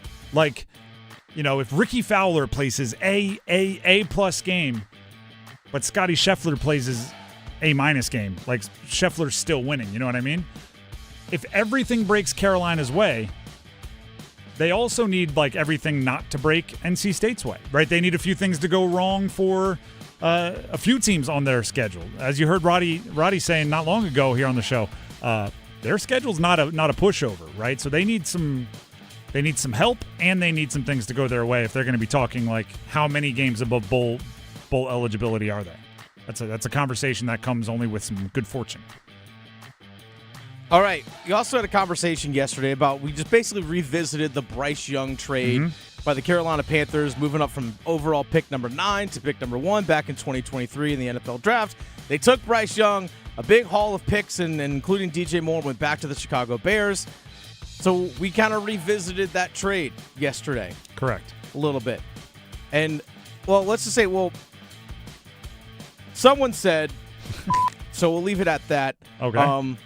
Were they mad at the trade or mad at me? Mad at you. Okay. Tom said, there must be a lot of censoring going on over there. There's a lot of in here from fans. Someone said, Curtis Jackson said this. Curtis said, Caleb Williams is the only player that matters in all of that yappity. Untrue. Caleb Williams can make it a bad trade by himself. Then everything else is the touchdown and celebration in the fourth quarter when you're down 30. Does it impact who wins and who loses? No. Does it make it hurt more? You darn sure it does.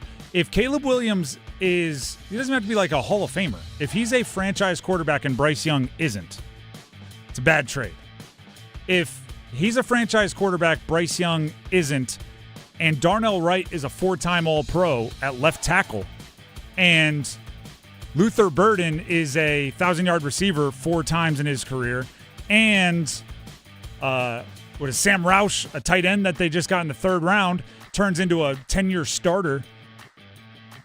You're darn right all of those other things matter. It's just they didn't need those to win. They still ran up the score on you. So they matter, just not as much as Caleb Williams would. All right, this one also comes from Joseph Moore. Joseph Moore. I appreciate how hard you had to work to censor some of those. Trust me. Joseph says this: the other aspect is because we paid him so much. Talking about Bryce Young here in this trade, because okay, I always start this over again. Joseph said the other aspect is because the Carolina Panthers paid so much in terms of what they traded to get him. The Panthers are very reluctant to move on from Bryce no matter what his actual performance is. We would rather hope he could still be the guy we had hoped for on draft day, even though we now have 3 seasons and 48 games, so much so that there is no plan B. It's Bryce Young, ride or die in 2026. But if we move on next year after letting him start 65 games, everyone will scream we waited too long. The only pushback I would have to that comment is this brain trust did not make the investment in Bryce. If it were the same GM or the same head coach that did trade all of that for Bryce, then I think you're pot committed kind of, right? Because moving on would be you admitting I was wrong. If they move on, they just go, wow, that Scott Fitterer was way wrong. Like they kind of just get to separate themselves from it. So I don't know if it's as true, right? If it's like, if they were the ones that made the investment, I completely agree with what you're saying. Like, we're not moving on from them. Do you know how much we paid for that? That would be the move, but I'm trying to think of an example. Let's I don't know if this works, but tell me if this works as an analogy, Dennis. You buy a house, okay, and it has a gaudy, like borderline grotesque chandelier, but the chandelier costs like $30,000.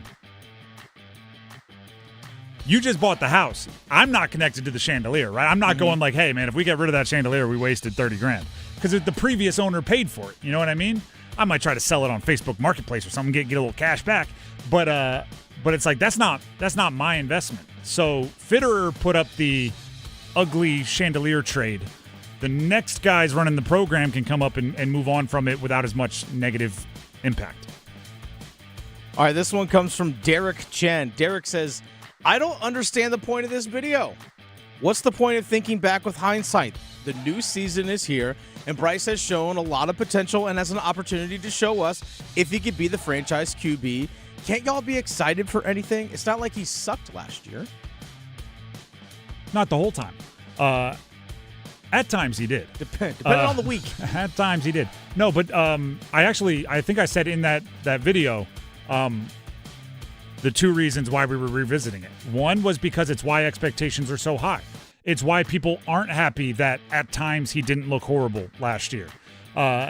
It's because when you spend that much, the fans want more than 3 years in, hey, he didn't look terrible. Like, that's why that isn't okay. If it was an undrafted free agent and you were telling me he didn't look awful, I'd be celebrating. But he's the number one overall pick that you traded an all-pro for.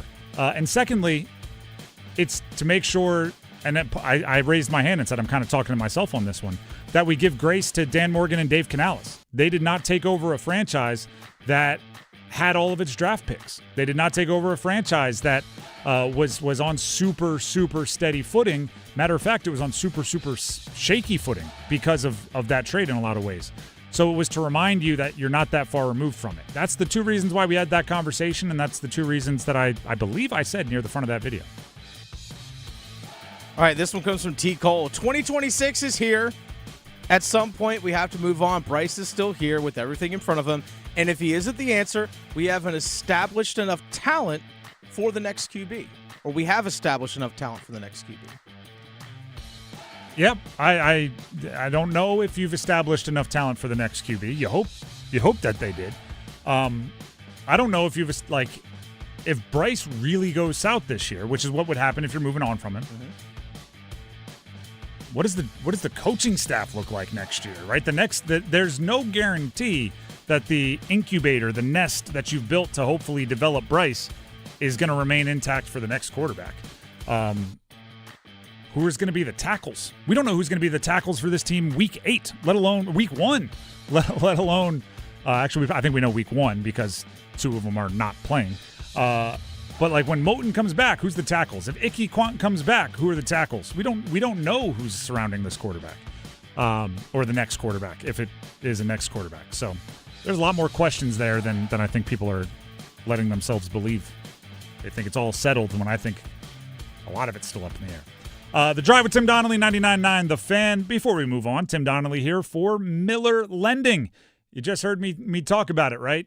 You buy a house, they might have an ugly chandelier, right? You buy a house, they might have leopard print wallpaper. If you buy a house, they might have shag carpet on the entire upstairs. Maybe you like those sort of things, maybe you don't. If you don't, you're going to want to have a little cash to potentially renovate those sort of things. Miller Lending, they can help out with that because they offer something called a no-cost loan. So when you're getting your mortgage, no closing costs. Huh? How about that? Instead of taking a big check and passing it over at closing for closing costs, you take that big check and you keep it, and you take out that ugly chandelier, you redo all that shag carpeting, and you get rid of the wallpaper and paint your favorite color on the walls. That's one way to do it. I'm not telling you how to spend your money. I'm just saying that if you don't have to pay closing costs, you have a little bit more money to spend it on what you want to spend it on or to save it. Miller Lending can help out. Again, a no-cost loan. No closing costs, no hidden fees, no hidden surcharges. Call Miller Lending and ask, can this help out me and my family? Is a refi possible with those no closing costs? Of course it is. Call Miller Lending. The number, 919-447-3377. That's 919-447-3377. Or visit them online at millerlending.com. Easy to remember, millerlending.com. Miller Lending is an equal housing lender, and MLS number 250-2146. We'll take a break. When we come back, it is starting 5 time. Don't go anywhere.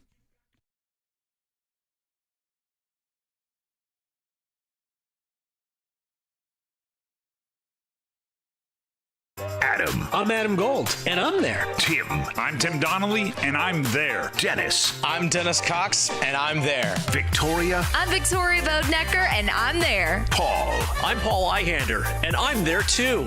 You'll find them all here on the brand new 99.9 The Fan app. To work, to school, the beach, the mountains, the arena, take The Fan with you wherever you go. Available for Apple iPhone and Android phones. Download the 99.9 The Fan app today. Yeah. Can you pass me a Baja? A what? Mountain Dew Baja Blast. Try it. It's tropical at first, then the lime flavor hits. Oh, okay. That's crisp. Tastes like vacation. Right? Mm-hmm. And it's mine now. Have a Baja Blast. Right now at Circle K, buy a 20-ounce Mountain Dew and get another for just $1. Do the Dew at Circle K today. With over $110 million in total prizes, new scratch-offs from the North Carolina Education Lottery are dazzling the crowd. Get quick wins from Hit 50, Cash, Loteria Grande, and The Star.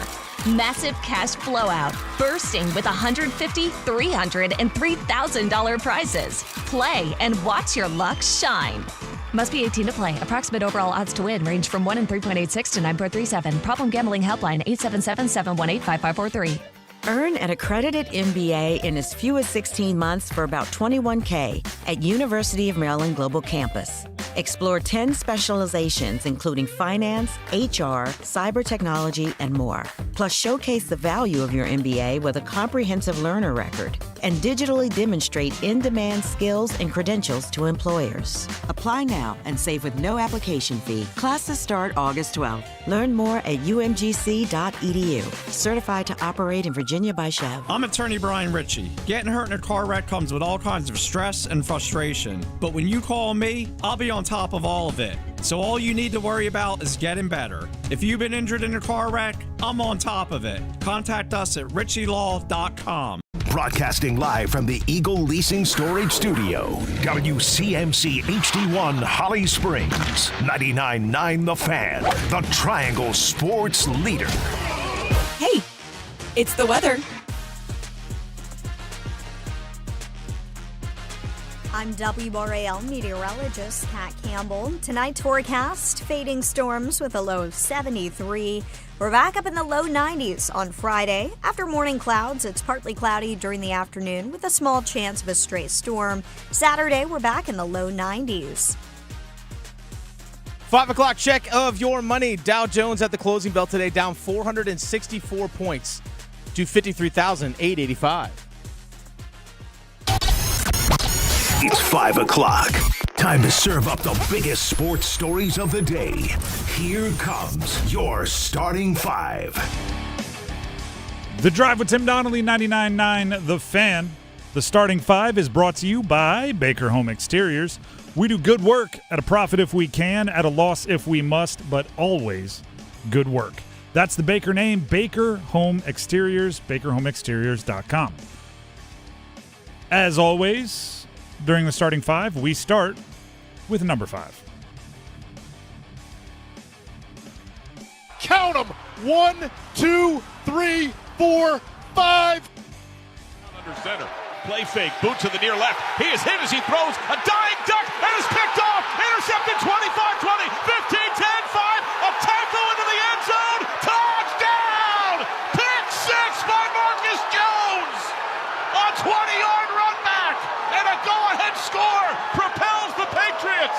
It's a 13-10 New England lead. 10:31 to go in the second quarter.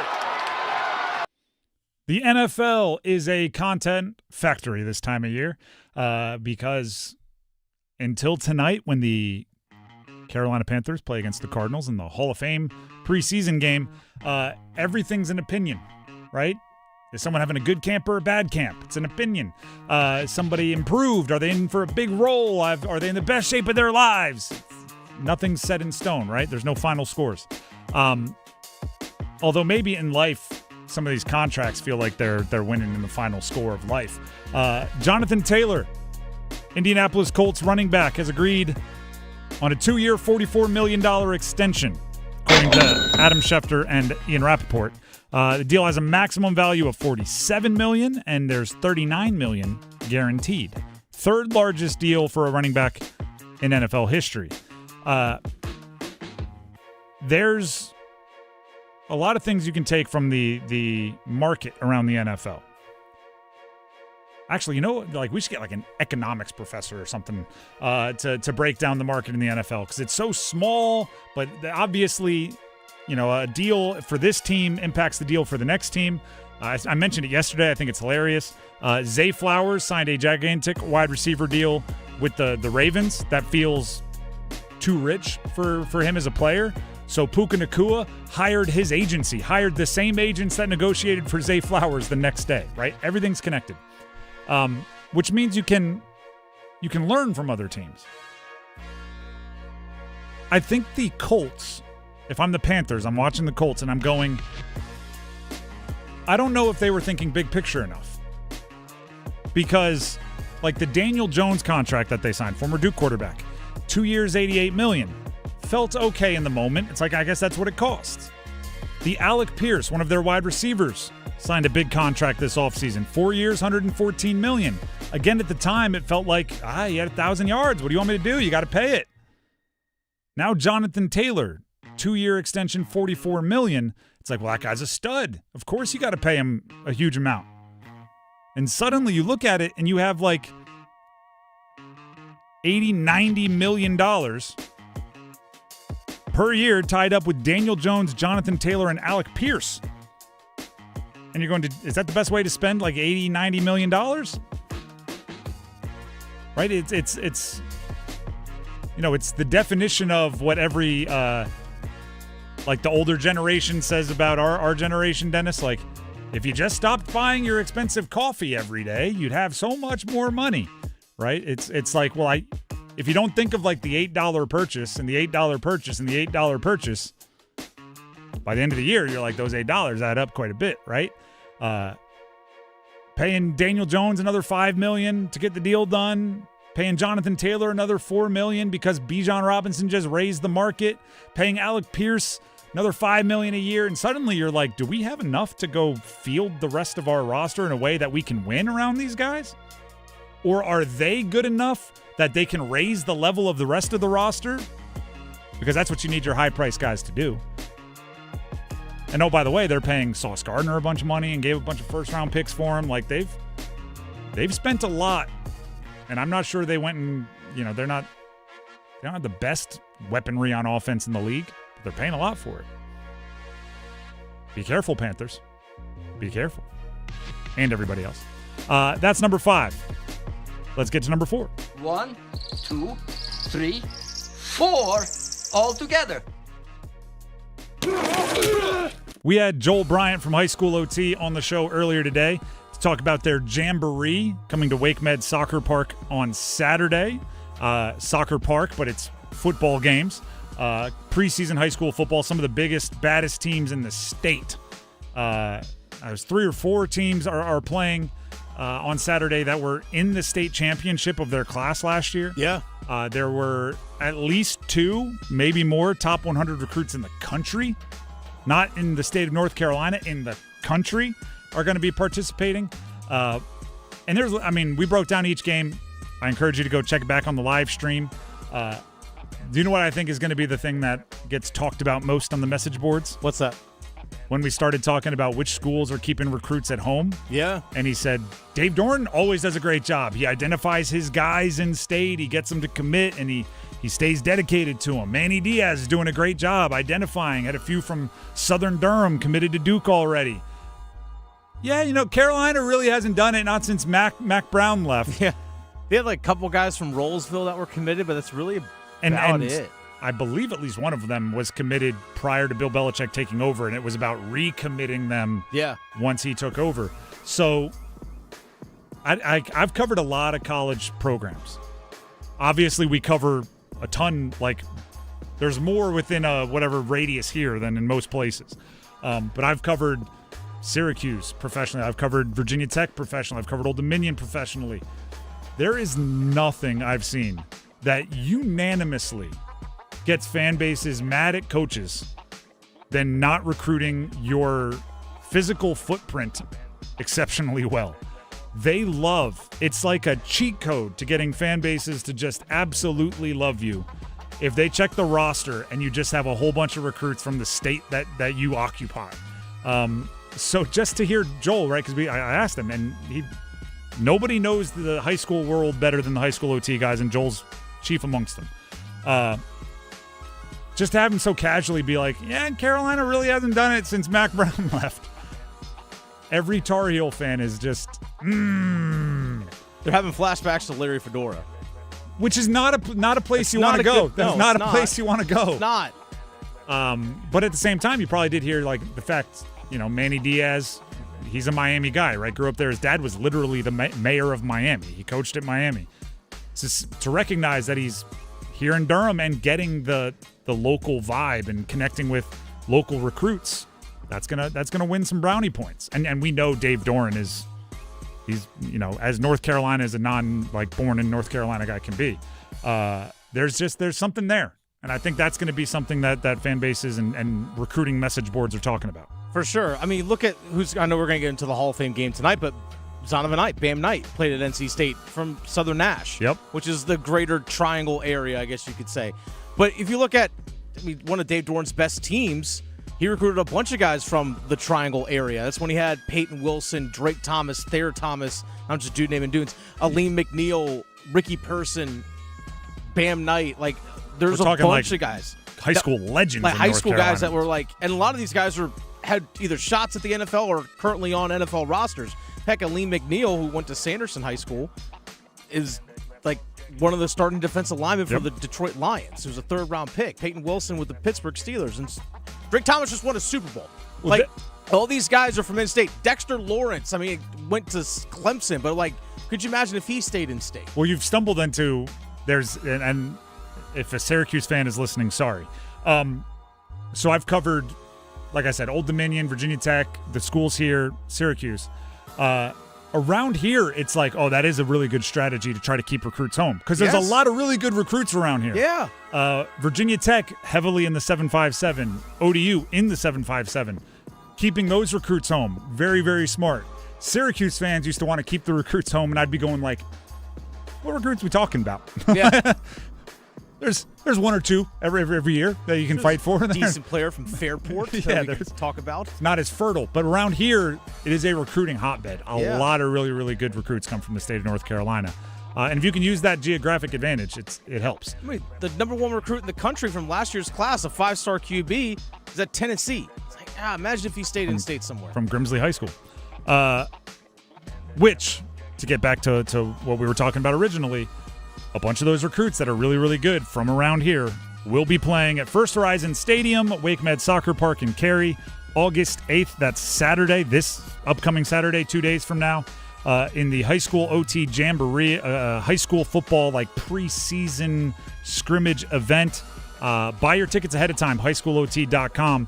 If you're trying to buy them there, you might have to wait, and you might miss the first couple of plays. Maybe that's where the excitement is. Take care of yourself. That is number 4. Let's hit number 3. They Donnelly, waist-high snap. Lofts it, left side of the end zone. Touchdown, NC State. C.J. Bailey waits, surveys the landscape, and fires a dart to Terrell Anderson. NC State, their training camp cranking along, moving towards that Week 0 game against Virginia. And with that comes media availabilities. Dave Doeren, their head coach, who we were just talking about, spoke with the media today, had some interesting things to say, right? The college sports world, college football in general, as a coach, you better be light on your feet. You better be ready to adapt. What court ruling's coming down today, and how do we want to deal with it?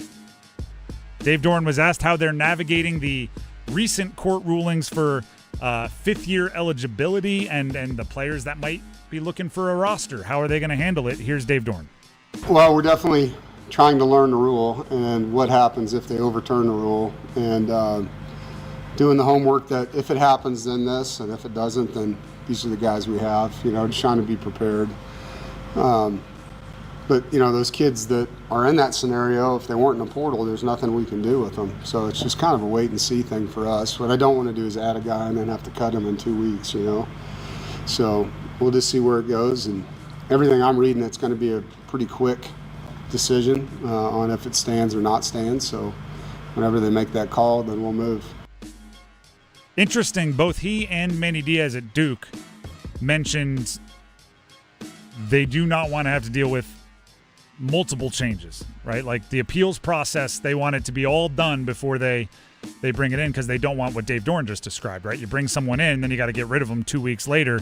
You've now kind of upset the apple cart twice, and coaches don't like upsetting the apple cart, in my experience. More from Dave Doeren on if they will look to add players if they do become eligible. I mean, anytime we can get better with personnel, we're going to do it, But if it's somebody that doesn't make us better, I'm not going to just add to add. Like, that doesn't make sense for our football team. You build chemistry in training camp. Every night we're having player conversations in front of the team, coach conversations in front of the team. All these things are the glue of the season, And so if you add somebody late, they missed all that, right? And so it's going to have to be a significant need and a guy that would fill that significant need. And I don't know if that exists or not, but I'm trying not to spend a whole lot of time on something that's not real yet, I do appreciate a coach like Dave Doeren, who is obviously very comfortable in his own skin. Like he knows who he is. He's been the coach at NC State for a very long time, one of the longest tenured coaches in the country. If you ask Dave Doeren a question, he's going to give you a practical answer. If you ask him something super nuanced, he's going to answer with, what makes my team better? Right? Are we blue collar? Are we getting better? Will I add guys? Will they increase the talent on my roster to win games without upsetting the team too much? There's the equation. He does not overcomplicate things, and that's just who he is. Some coaches like to go into the theoretical. They like to go into the big picture. Well, some coaches are, does it add talent without creating distractions? Then yes. If it doesn't, then no. And that's where the Dave Doeren side of things is. That's number 3. How about number 2? Just the two of us. Lopez in the pistol with Hood behind him. He will hand to him. Hood right side. Slithers through and powers home. Touchdown, Carolina. What a start for Belichick in the heel. The latest chapter in the Bill Belichick era. Some might call it, as Dennis's hand was mimicking there, some might call it a roller coaster. Their defensive coordinator and the son of their head coach, Bill Belichick, is named Steve Belichick. Steve Belichick, according to Bill Belichick earlier today, he hasn't been placed on. He is on medical leave. He has taken medical leave. So he's away from the team on what is being called medical leave, which, I want to be clear, is in a different category from most of the roller coaster ups and downs that have taken place at Carolina since Bill Belichick has taken over. A medical leave situation, we don't know much more than that. They did not offer more details, and they don't have to, right? I'm not prying for it. I'm just saying we don't have details. You hope everything is not serious, and you hope for a speedy recovery and he can get back to work. So passing along all of those thoughts. Most of the distractions that have been brought about during the Belichick era at Carolina, I believe, have been self-inflicted. Right? There's been not great hires. There's been the Michael Lombardi paid administrative leave situation. There's been reports from WRAL about dysfunction within the program, prioritizing or favoritism amongst players. There's been a lot of distractions that seem self-inflicted. This one, medical leave for your defensive coordinator, is obviously out of your control. So it's not in the same category, but it is another thing you have to deal with. So this one not being anyone's fault doesn't mean it's not another distraction. I'm looking at it from the football standpoint, even though we acknowledge the health standpoint is much more important. It's almost like this. I'm going to try again to articulate this point. I tried earlier. I'm going to come at it from a different angle. Let's say the average 20-year-old football player can handle 3 big distractions. Okay? I'm just picking a number. 3 big distractions they can compartmentalize, block out, and focus on their job. You're going to have 1 or 2 a year that are completely outside of their control. A coach's medical leave, a big injury to the team, something that is completely outside of their purview, which you can handle within that 3, right? They have that 3 limit. You can fit those in easily. They can compartmentalize, focus on their job. But if you have 3, if you're already maxed out your limit with things that are self-inflicted, right? You have a tabloid controversy, you have a coach, you have a GM that's doing something they shouldn't do, you have this, you have that. They don't have the room anymore for the ones that are outside their control and you can't do anything about. Carolina is getting dangerously close to what I would assume is the limit on distractions. If they might have already passed it. There's just a lot going on in that program. Every week, it seems, there's something else that we're like, how are they going to deal with this distraction? And that's tough to handle for like adults, let alone like when I say adults, not saying that college players aren't adults. That's hard to deal with if you are somebody with a ton of life experience and you've been through everything, let alone if you're someone that's, growing into your adulthood like a college student is. So we'll see. And again, most importantly, hopefully the medical situation is not serious. And if it is, you hope that he's getting the best care he possibly can or is going to heal as quickly as he possibly can. It's hard to even know what things to say when you have so few details, but we're hoping for a recovery, most importantly. That's number 2. Let's get to number 1. The 1! Tremble in motion, snap, give to Dowdle, jump cut, fighting forward across the 2, toward the goal line, touchdown, Carolina. Rico Dowdle pins the opening drive with a 4-yard touchdown run.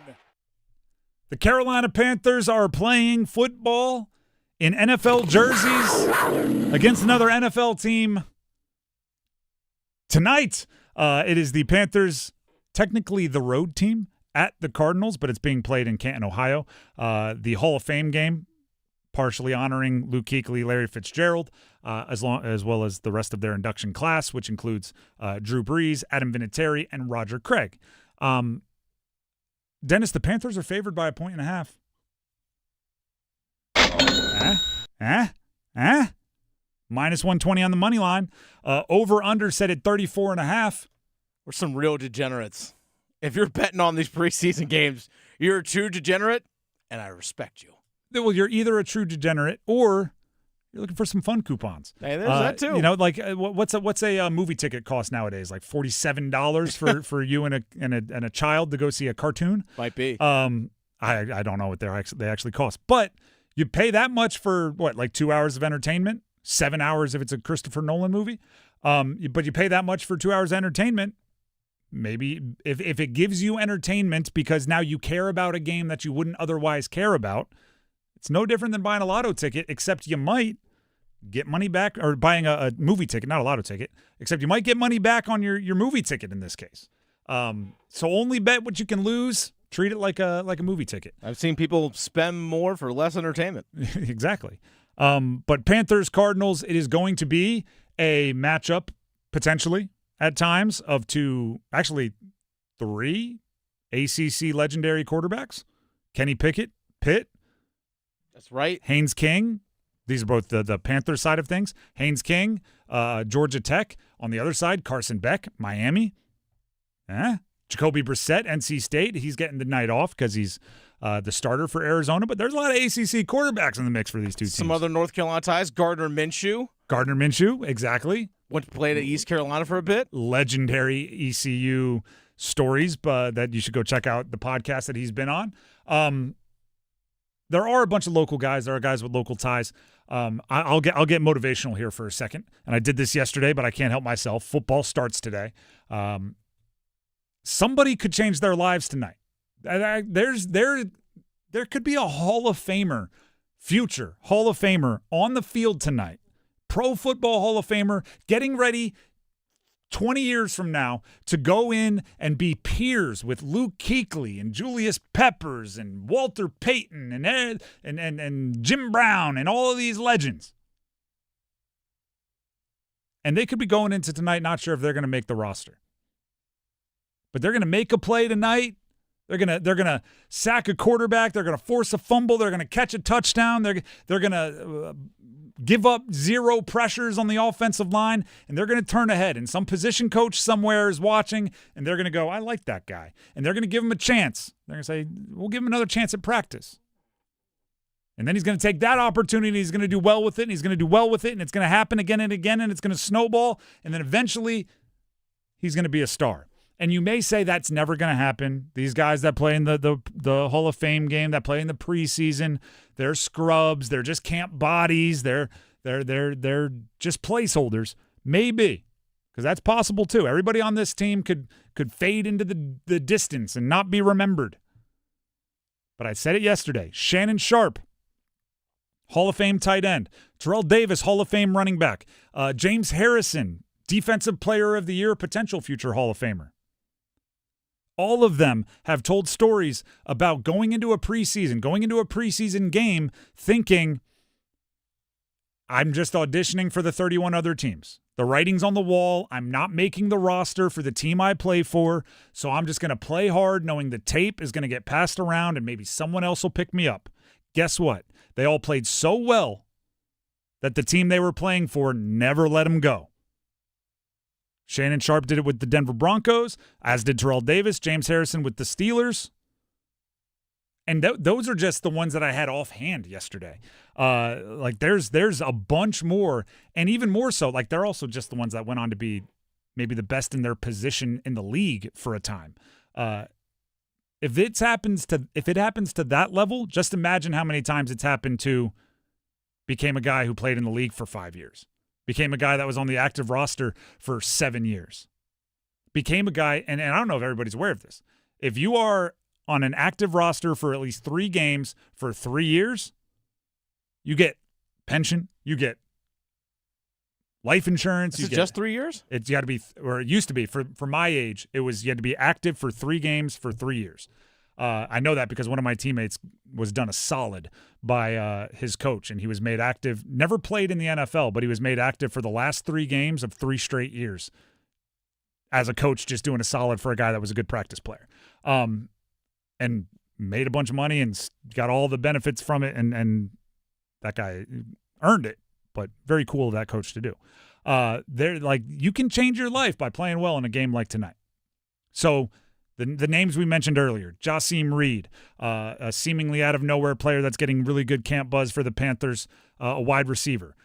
Players like, the quarterback, Haynes King, right? These are guys, offensive linemen, defensive linemen. Aaron Hall, undrafted free agent out of Duke on the defensive line. You can change your career tonight.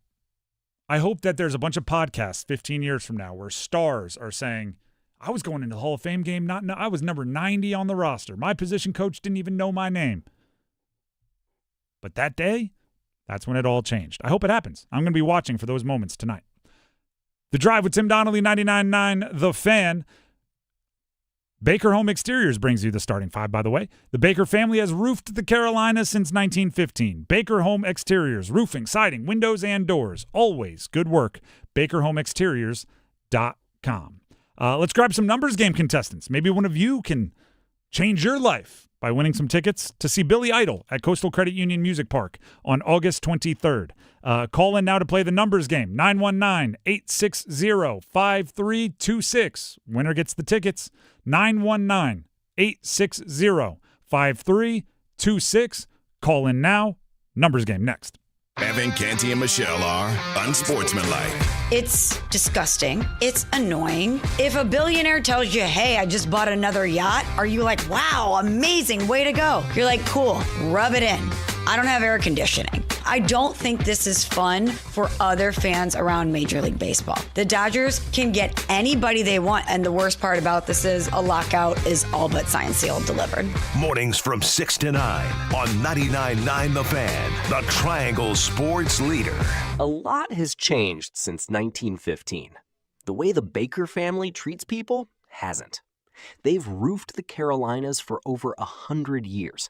The motto puts it plainly: we shall do good work, at a profit if we can, at a loss if we must, but always good work.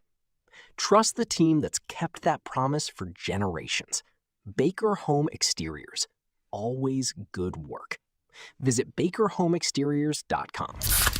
You hear that? That's the sound of Pepsi Zero Sugar, the better tasting, more refreshing Zero Sugar Cola. Listen to that endless pour. If it sounds this good, just imagine how it tastes. So good. Pepsi Zero Sugar. Let your taste decide. Stop by Refuel and get 25 cents off per gallon when you buy 2 20-ounce Pepsi Zero Sugars with Refuel Rewards. It's bow time. Ordering Bojangles Bow Bites is the easiest choice you'll make today.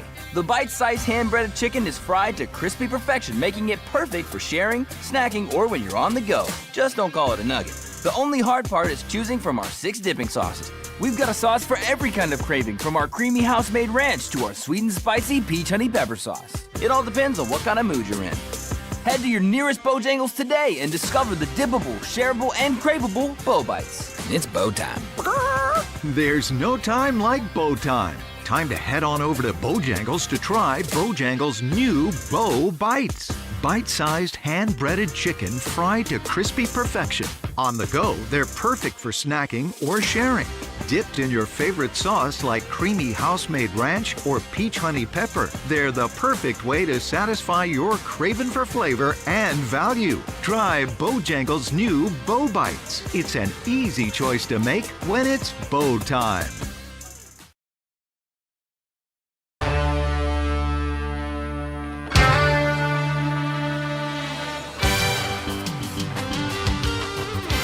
The Drive with Tim Donnelly, 99.9 The Fan. It is time to play the numbers game. Billy Idol tickets on the line for one of our contestants. And the contestants for today are Joey in Durham and Anthony in Fuquay. They'll be battling it with jersey number trivia to see who gets the tickets. But first, we have to find out who goes first. So we'll bring them each onto the show. We'll ask them the same question. Dennis will be the judge. He'll pick his favorite answer, and that person will get to go first. Let's start with Joey in Durham. Joey, can you hear me? Yeah. All right, perfect. We're going back to some of our tried and true questions. So we've done this one before. You're watching a football game tonight. You might be. The Hall of Fame game. Which is also our first time to fire up some watching the football game snacks. So, what is, you can only have one food of any kind, but you're watching a football game, family, buddies, whoever you're with. What's the one food you're bringing with you on your football game journey? You got to go wings. Got to go wings. Dennis, any follow-ups? What flavor? Ooh, lately I've been on a hot honey kick lately. I like that you have eras. You're like, well, I used to be into the mild, then I got into the spicy. There was a barbecue phase. We don't talk about the Asian zing category. That was a weird time. But now we're into the hot honey. Joey, wings, hot honey, you're locked in. Let's go to Anthony and Fuquay. Anthony, are you there? Yes, I am. All right. Same question to you. There's a football game tonight, which means it's the first time in a long time we get to have our football game watching snacks. If I said you can have any one food, but only one food for you and the party that's watching the football game, what are you picking? Oh, man, he stole my thunder with the wings, I got to tell you. But I like mozzarella sticks. All right, little mozz sticks. Any follow-ups, Dennis? No questions. All right. Dennis, which one are you rolling with? Well, anytime you acknowledge that the first person, like, that would have been what I've gone with, I'm going to go with the first person. So I'm going to go with Joey and wings. Now, if you just would have said mozzarella sticks straight up, I still would have gone with wings in this situation. But just to give people a heads up. By the way, the correct answer for wings we were looking for is garlic parmesan. That's what we were looking for. That's actually garlic parmesan. That's a very consistent thing for Dennis. The garlic parmesan is part of his. Yes, it is. His personality. I would go with traditional hot. I just like hot wings. Honestly, good dry rub. Yeah, I like a dry rub as well. I like a dry rub. Drums or flats? But there's really no bad ones. Drumsticks or flats? I like a variety. If you give me the option, like if I have 12, I would love 6 and 6. But if you make me pick one, I go flats. The correct choice. All right. That means Joey gets to go first, right? Yes, Joey in Durham gets to go first. Don't worry, though. Anthony, you'll have your chance. Just have to sit on hold for a minute. Joey, are you ready to pick a category? No, I'm ready. All right. The categories are NFL players that were born near Canton. They were born in Ohio. Major League Baseball players that led the league in triples at some point in their career. NBA players that were teammates of Ish Smith at some point or another. Or NHL Hurricanes only. I'm going to go NBA players. All right. I will give you the team and the player. These are all, at one point or another, teammates of Ish Smith. I'll give you the team and the player. Give me the jersey number as quickly as you can. 30 seconds on the clock. One pass if you need it. Do you have any questions before we get started? Nope. All right. Your time will start when you hear the horn. Stephen Curry, Golden State Warriors. 30. Correct. Michael Porter Jr., Denver Nuggets. 22. Incorrect. Eric Bledsoe, Phoenix Suns. 2. Correct. Klay Thompson, Golden State Warriors. 11. Correct. Brandon Jennings, Milwaukee Bucks. 13. Incorrect. Michael Porter Jr., Denver Nuggets. 1. Correct. Brandon Jennings, Milwaukee Bucks. Pass. That's the only one left. Brandon Jennings, Milwaukee Bucks. 12. At least you got one more try in there. We were looking for 3 for Brandon Jennings. So you're 13. You're just off from a perfect score, but 4 out of 5, still a very good score. I heard you a little frustration there, but you're still in the mix for the ticket. So stay on the line. We'll see if it holds up. 13-3. You can see. So when you said 13, I was like, okay, I think he's got this. On the right path. I do feel bad when someone tries to skip and they only have one left, and I have to go like, no, you can't, because I did promise him a skip. But I would skip right back to the same name. Next up, we have Anthony. Anthony, can you hear me? Yes, I can. Can you hear me? I can hear you just fine. I did hear the "oh man" as well, which means you know the uphill battle that you have. Yeah, 4 out of 5. That's crazy. But a perfect score, you have the entire time to get that perfect score. The entire clock is yours. Are you ready to pick a category? Okay. Yes, sir. All right, the category is remaining. Oh, you want to go for it? Go right ahead. Yeah, I'm going to go with the Cleveland guy, players born near Canton. All right, NFL players born near Canton, which is where the Hall of Fame game is being played tonight. I will give you the team and the player. Give me the jersey number as quickly as you can. 30 seconds on the clock. One pass if you need it. You need all 5, but you have the whole clock, as I mentioned. Any questions before we jump in? Yeah, what's the meaning of life? The meaning of life is to enjoy the passage of time, quoting legendary Carolinian James Taylor. Awesome. Are you ready for your time to roll? Yes, sir. Yes, sir. All right, your time will start when you hear the horn. Okay. Russell Wilson, New York Giants. 12. Incorrect. Tyler Algier, Atlanta Falcons. 5. Incorrect. Russell Wilson, New York Giants. Let me go with 7. Incorrect. Tyler Algier, Atlanta Falcons. 22. Incorrect. Russell Wilson, New York Giants. 13. Incorrect. Tyler Algier, Atlanta Falcons. 22. Incorrect. Russell Wilson, New York Giants. 4. Incorrect. Tyler Algier, Atlanta Falcons. Whoa. You were getting kind of closer to Russell Wilson. Russell Wilson wore number 3 with the Giants. 3. That was going to be my next one. Algier, you just guessed 22 a few times, which is why I kind of giggled there a little bit. Here. We were looking for 25, so you were in the right neighborhood. You just weren't at the right house. That's an offer, so unfortunately not enough for the win, but hopefully you had some fun.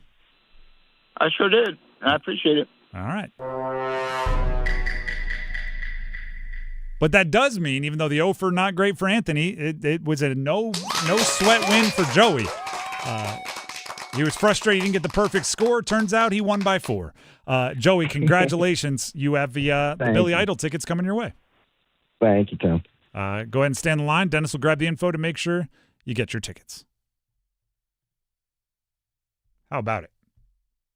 The 4 out of 5 was well played. He just didn't know the last one. There was nothing he had there. He was close, though. I mean, the 13, I thought he had it. When he said 13, it's like, okay, he knows the 3 in there. He got some good pulls in there. The next one, tough look. Also, count me amongst the people that didn't know Russell Wilson was born in Ohio. I thought he was a Richmond, Virginia guy through and through. But I assume there was an early career move maybe, or early life move there. Not sure. I know he went to high school in Virginia. There's a pretty good story of, what is it, Kyle Long, I believe? Kyle Long? Howie Long's youngest middle son? I don't know what the order is. But he and Russell Wilson were both high school athletes in Virginia at the same time. And Kyle Long tells the story of seeing Russell Wilson play baseball and telling his buddies, like, that is the next Derek Jeter. And then they both go on to try baseball, but they're much better at football and make a whole bunch of money doing that. They stayed right alongside each other the whole run. Russell Wilson, number 3, at a bunch of different places. Now he's going to be on CBS, I think. The Drive with Tim Donnelly, 99.9 The Fan. Before we move on, I do want to update you on the Wyndham Championship going on in Greensboro on the PGA Tour at Sedgefield Country Club. Bo Hostler, we talked about him. He put up a heck of a number early on, and he remains 2 strokes clear of the field. He is in first place. He's been in the clubhouse for a few hours now. He is 9 under par, shot a 61, scorching.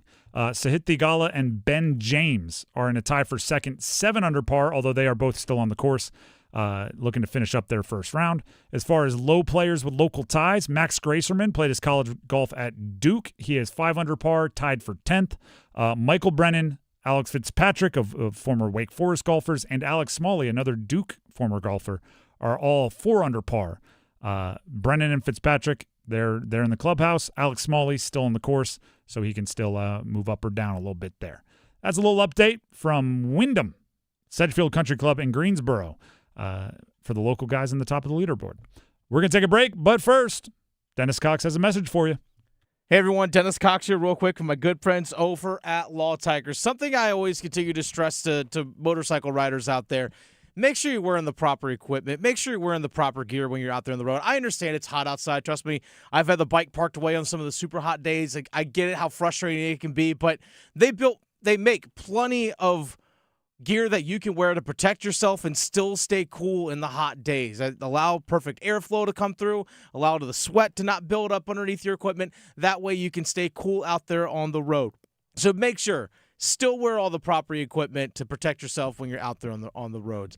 But you can do all the right things. You can wear the right equipment. You can do all the things perfectly inside your lane to be safe, and an accident can still happen. If you're injured in a motorcycle accident, make sure you contact Law Tigers at 1-800-LAW-TIGERS even before you get in touch with the insurance company. Insurance companies, let's be honest, they want to give you the least amount possible. Whereas Law Tigers, they're riders too. They understand what your bike is worth, they understand what your gear is worth, but also they understand the risks of the road, and that's why your case evaluation is always free, and you don't pay a dime until your case settles. So give them a call, 1-800-LAW-TIGERS, or visit lawtigers.com. Law Tigers is a network of independent law firms who are members of the American Association of Motorcycle Injury Lawyers. Law Tigers is not a law firm. The Drive with Tim Donnelly, 99.9 The Fan, on the double eve of his induction into the Hall of Fame, the Pro Football Hall of Fame. We ask, is Luke Kuechly the greatest Panther of all time? Stick around. Move your sports day forward. Soccer put its best foot forward this summer and tried everything it could to not put its foot in its mouth. Stellar play from the world's top stars in Messi and Mbappe, and a cult social media hero in the chiseled Viking Erling Haaland. It's a shame this will all be forgotten for another 4 years. Maybe we could get Shakira and the Muppets to do a yearly halftime show. Get set up. Join Next Up with Paul Ihander. Mornings at 9 on 99.9 The Fan, the Triangle Sports Leader. Summer in Raleigh just got hotter. Tim McGraw, the Pawn Shop Guitar Tour. Get lost in the songs you love to sing. With special guests, 49 Winchester. Get ready for a summer show you don't want to miss. Coastal Credit Union Music Park, Friday, August 7th. Tickets on sale now at LiveNation.com. Part of the Mattress Warehouse Concert Series. Get in the zone, AutoZone. John's day is off to a slow start. So he heads to AutoZone, where he can get a battery for under $100. Lonnie, a local AutoZoner, tests his battery for free. Looks like he just needs a charge, and Lonnie does that for free too. In no time at all, John is back on the road, ready to finish the day strong. Free battery testing and charging at every store. No hassles, just help. Get in the zone, AutoZone. Restrictions apply. Liberty Mutual customizes your car and home insurance. And now we're customizing this rush hour ad to keep you calm, which could help your driving. And science says therapy is great for a healthy mindset. So enjoy this 14-second session on us. I think you've done everything right and absolutely nothing wrong. In fact, anything that hasn't gone your way could probably be blamed on your father not being emotionally available because his father wasn't emotionally available, and so on.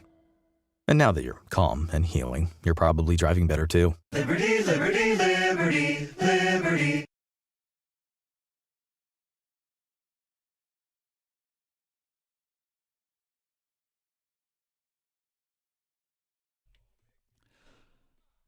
The Drive with Tim Donnelly and 99.9 The Fan.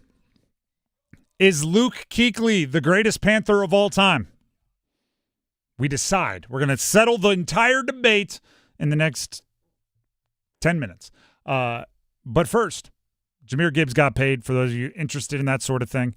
Running backs continue their hot streak. It's one record-setting deal a day. Bijan Robinson got paid. Jonathan Taylor got paid. Now Jahmyr Gibbs of the Detroit Lions gets paid.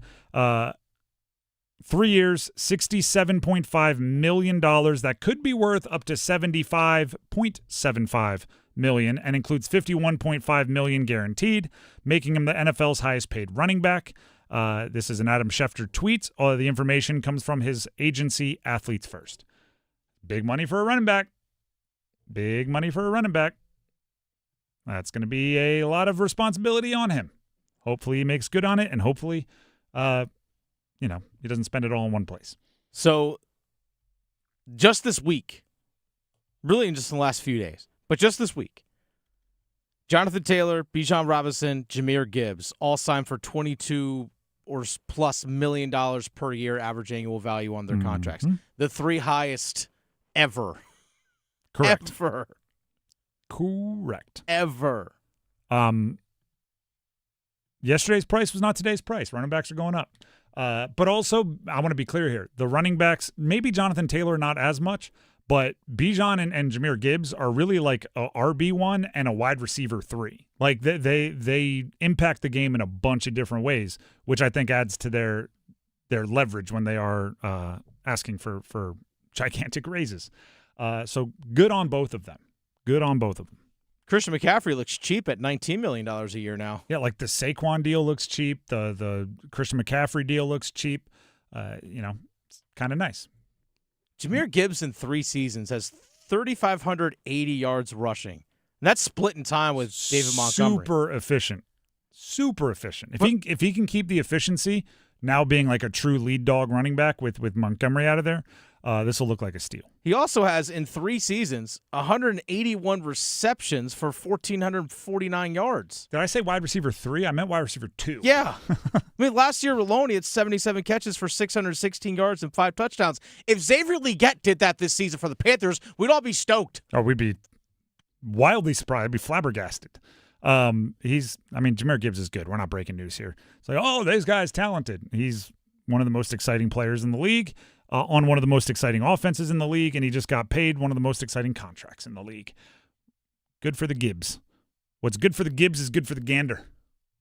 I don't know if that makes as much sense, but there you go. We'll roll with it. The Drive with Tim Donnelly, 99.9 The Fan. If Luke Kuechly were still in the league, he'd bottle those guys up. He'd say, oh, you got a lot of money, Jahmyr Gibbs? Watch this. Gibbs would have, 2.7 yards per carry against the Panthers rather than the 5 point whatever he gets against everybody else. Is Luke Kuechly the best Carolina Panther of all time? I think we start by addressing the nominees. Okay. And I'm not formal nominees, just saying the names that pop into my head when somebody asks me who's the best Panther. First of all, Sam Mills, but that's a different category. That's impactful, maybe rather than best football player, Carolina Panther. Name worth mentioning. Yeah. But really there's three names that jump out to me. Okay, I have four. I go Cam Newton, Julius Peppers, Luke Kuechly. I threw Steve Smith in that mix too. Okay. I'm all right with that. Yeah. I'm all right with that. He would be number 4 out of the 4 for me, but if it's I just want him mentioned, just happy to be nominated, I'm fine with that. He's on the short list. Those three, to me, are amongst the only three, and maybe Steve Smith for a little smaller period, but those three were the ones that at one point in time were, at least for a full season, obviously the best at their position in the NFL. Obviously the best.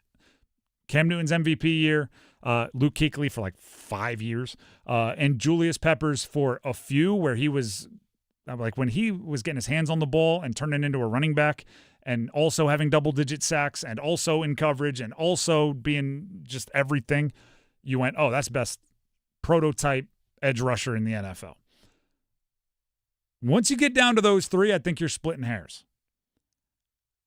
If we're looking, I think you have to look for reasons to eliminate, because we could sit here and list the reasons why those three are individually their case to be the best Panther, and the show would end and we'd be starting tomorrow's show and we'd still be going and Cam Newton's actually the best goal line running back maybe in the history of the league, and Julius Peppers, people forget he dropped into coverage a little bit. You just keep adding things over and over and over again. If you're looking for reasons to eliminate, a quarterback winning an MVP, a defensive player winning a defensive player of the year, those are the highest honors that you can get. Julius Peppers not in that category, right? So, sounds crazy. I think it comes down to Cam or Luke. And then I think it's a little eye of the beholder. I'll be honest. Dennis, I saw you posted a poll asking. I also saw Adam Gold posted a poll asking. My instinct was to go Cam Newton. I am very much willing to acknowledge that might be my quarterback bias, because it's a position I played growing up. It's a position I played in college. I think Cam Newton's peak was better than Luke Kuechly's. However, I think it's the best argument for Luke Kuechly is his rookie year, he was the best rookie defender. And you could argue every year beyond that in his career, he was the best linebacker in the NFL. If he gave up the title to Patrick Willis for a season or two, he fell all the way to number 2. The top to bottom complete and total excellence of Luke Kuechly is insane. I don't think there's a wrong answer here. I don't think we're going to settle it in the next few minutes. I lean Cam Newton. I think he impacted the game more. I think his MVP year was pretty darn special. But he also had some years where he wasn't that darn special. He had some years where he struggled. Injuries obviously contributed, but as a passer, he had some down years. Luke Kuechly did not have an off year. And that's part of his legacy as he goes into the Hall of Fame. It's part of the benefit of kind of retiring early. Is just I've never seen Luke Kuechly not be double negative. I've only seen Luke Kuechly be one of the top 2 linebackers in the NFL. And that is insane. With how many, first of all, how physical the position is, how quickly the game changes, how studied up you have to be at that position, it is insane that he was able to go his entire career in that kind of elite company. Which is why you can retire early and still make it into the Hall of Fame as, second year on the ballot? Beating guys like, stat compilers like Frank Gore and Eli Manning and guys that had twice as long as you to build their resume, and you're sitting there making it into the Hall of Fame before them, waiting less time than them. That is a true incredible move by Luke Kuechly. I'll also, and now I'm going to argue against myself. I'm going to try to anticipate your arguments on why Kuechly's over Cam. I think Cam will have to wait longer to make the Hall of Fame if he does make the Hall of Fame than Luke Kuechly will. Think about that. So maybe that's what the voters are going to tell us. Now, we don't know, right, because Cam's not eligible and all these other things. But I would imagine if Cam Newton makes the Hall of Fame, he'll have to wait a while because quarterbacks without Super Bowls tend to have to wait a while. Luke Kuechly, second year, with how short his career was, that might say everything we need to know. Dennis, who's the best Panther? It's extremely difficult because you talk about Julius Peppers, Luke Kuechly, Cam Newton. The guy who actually spent the most time in a Panther uniform was Julius Peppers. And I think longevity does play a factor into that because he spent his first 8 seasons of his career in Carolina, went to Chicago for a bit, went to Green Bay for a bit. They came back to Carolina for a couple years and saw a double-digit sack season late in his career in a Carolina Panther uniform. That's funny because he was with Carolina longest, but he's also the one I have the most memories of wearing other jerseys. Yeah. But it's just because his career was that much longer than Kuechly's, and Cam's obviously only included the brief stint at the end of his career. So you factor in longevity and those kinds of things into it as well because obviously Cam came back for like half of one season after playing in New England for a year. I'm back. Yeah, he's back. But if you look at Luke Kuechly, 1, 2, 3, 4, 5 first-team All-Pros, twice second-team All-Pro, Defensive Player of the Year, Defensive Rookie of the Year. Obviously, Cam had the MVP, was also Offensive Rookie of the Year as well. I mean, just the peak of Luke Kuechly lasted longer, in my opinion, than the peak of Cam Newton. I still think, though, if Cam didn't have that shoulder injury, I agree. Who knows? Yep, I agree. If that happened in 2018, who the heck knows? Because he was having a really, really good season in 2018 until he got hit by T.J. Watt and that Thursday night game against Pittsburgh. I don't know. But to me, I would probably lean towards Luke Kuechly. But I will add the caveat on this. Mm-hmm. Cam made the Panthers fun. He really did. He made the Panthers a fun team to watch, which is something you do need to take into account. Cam is, remember I said there's a different category for Sam Mills, like impact? Cam is in both categories. He's one of the top 4 of impact and best player. Kuechly is probably just in the best player. Then there's guys like Sam Mills that are probably just in the impact. So Cam's legacy is different. But if we're just talking players on the field, I still lean Cam, but do you know what's actually the hardest part about it? It's almost impossible to separate the two because they were drafted so close together. They built that team up to the Super Bowl. They were their peaks were very overlapping, right? So, Kuechly in that defense forced a 3 and out. Cam Newton scores a rushing touchdown. Who do you give the credit to? It's one doesn't happen without the other. So I'm not going to choose. I'm taking my vote back, and I'm abstaining from voting. Instead, I'm going to enjoy tonight. Hall of Fame game, Carolina Panthers. Take it to the Cardinals, third string. Enjoy the game. We're going to talk about it tomorrow. In the meantime, we have Overdrive coming up next. Have a good one, everybody.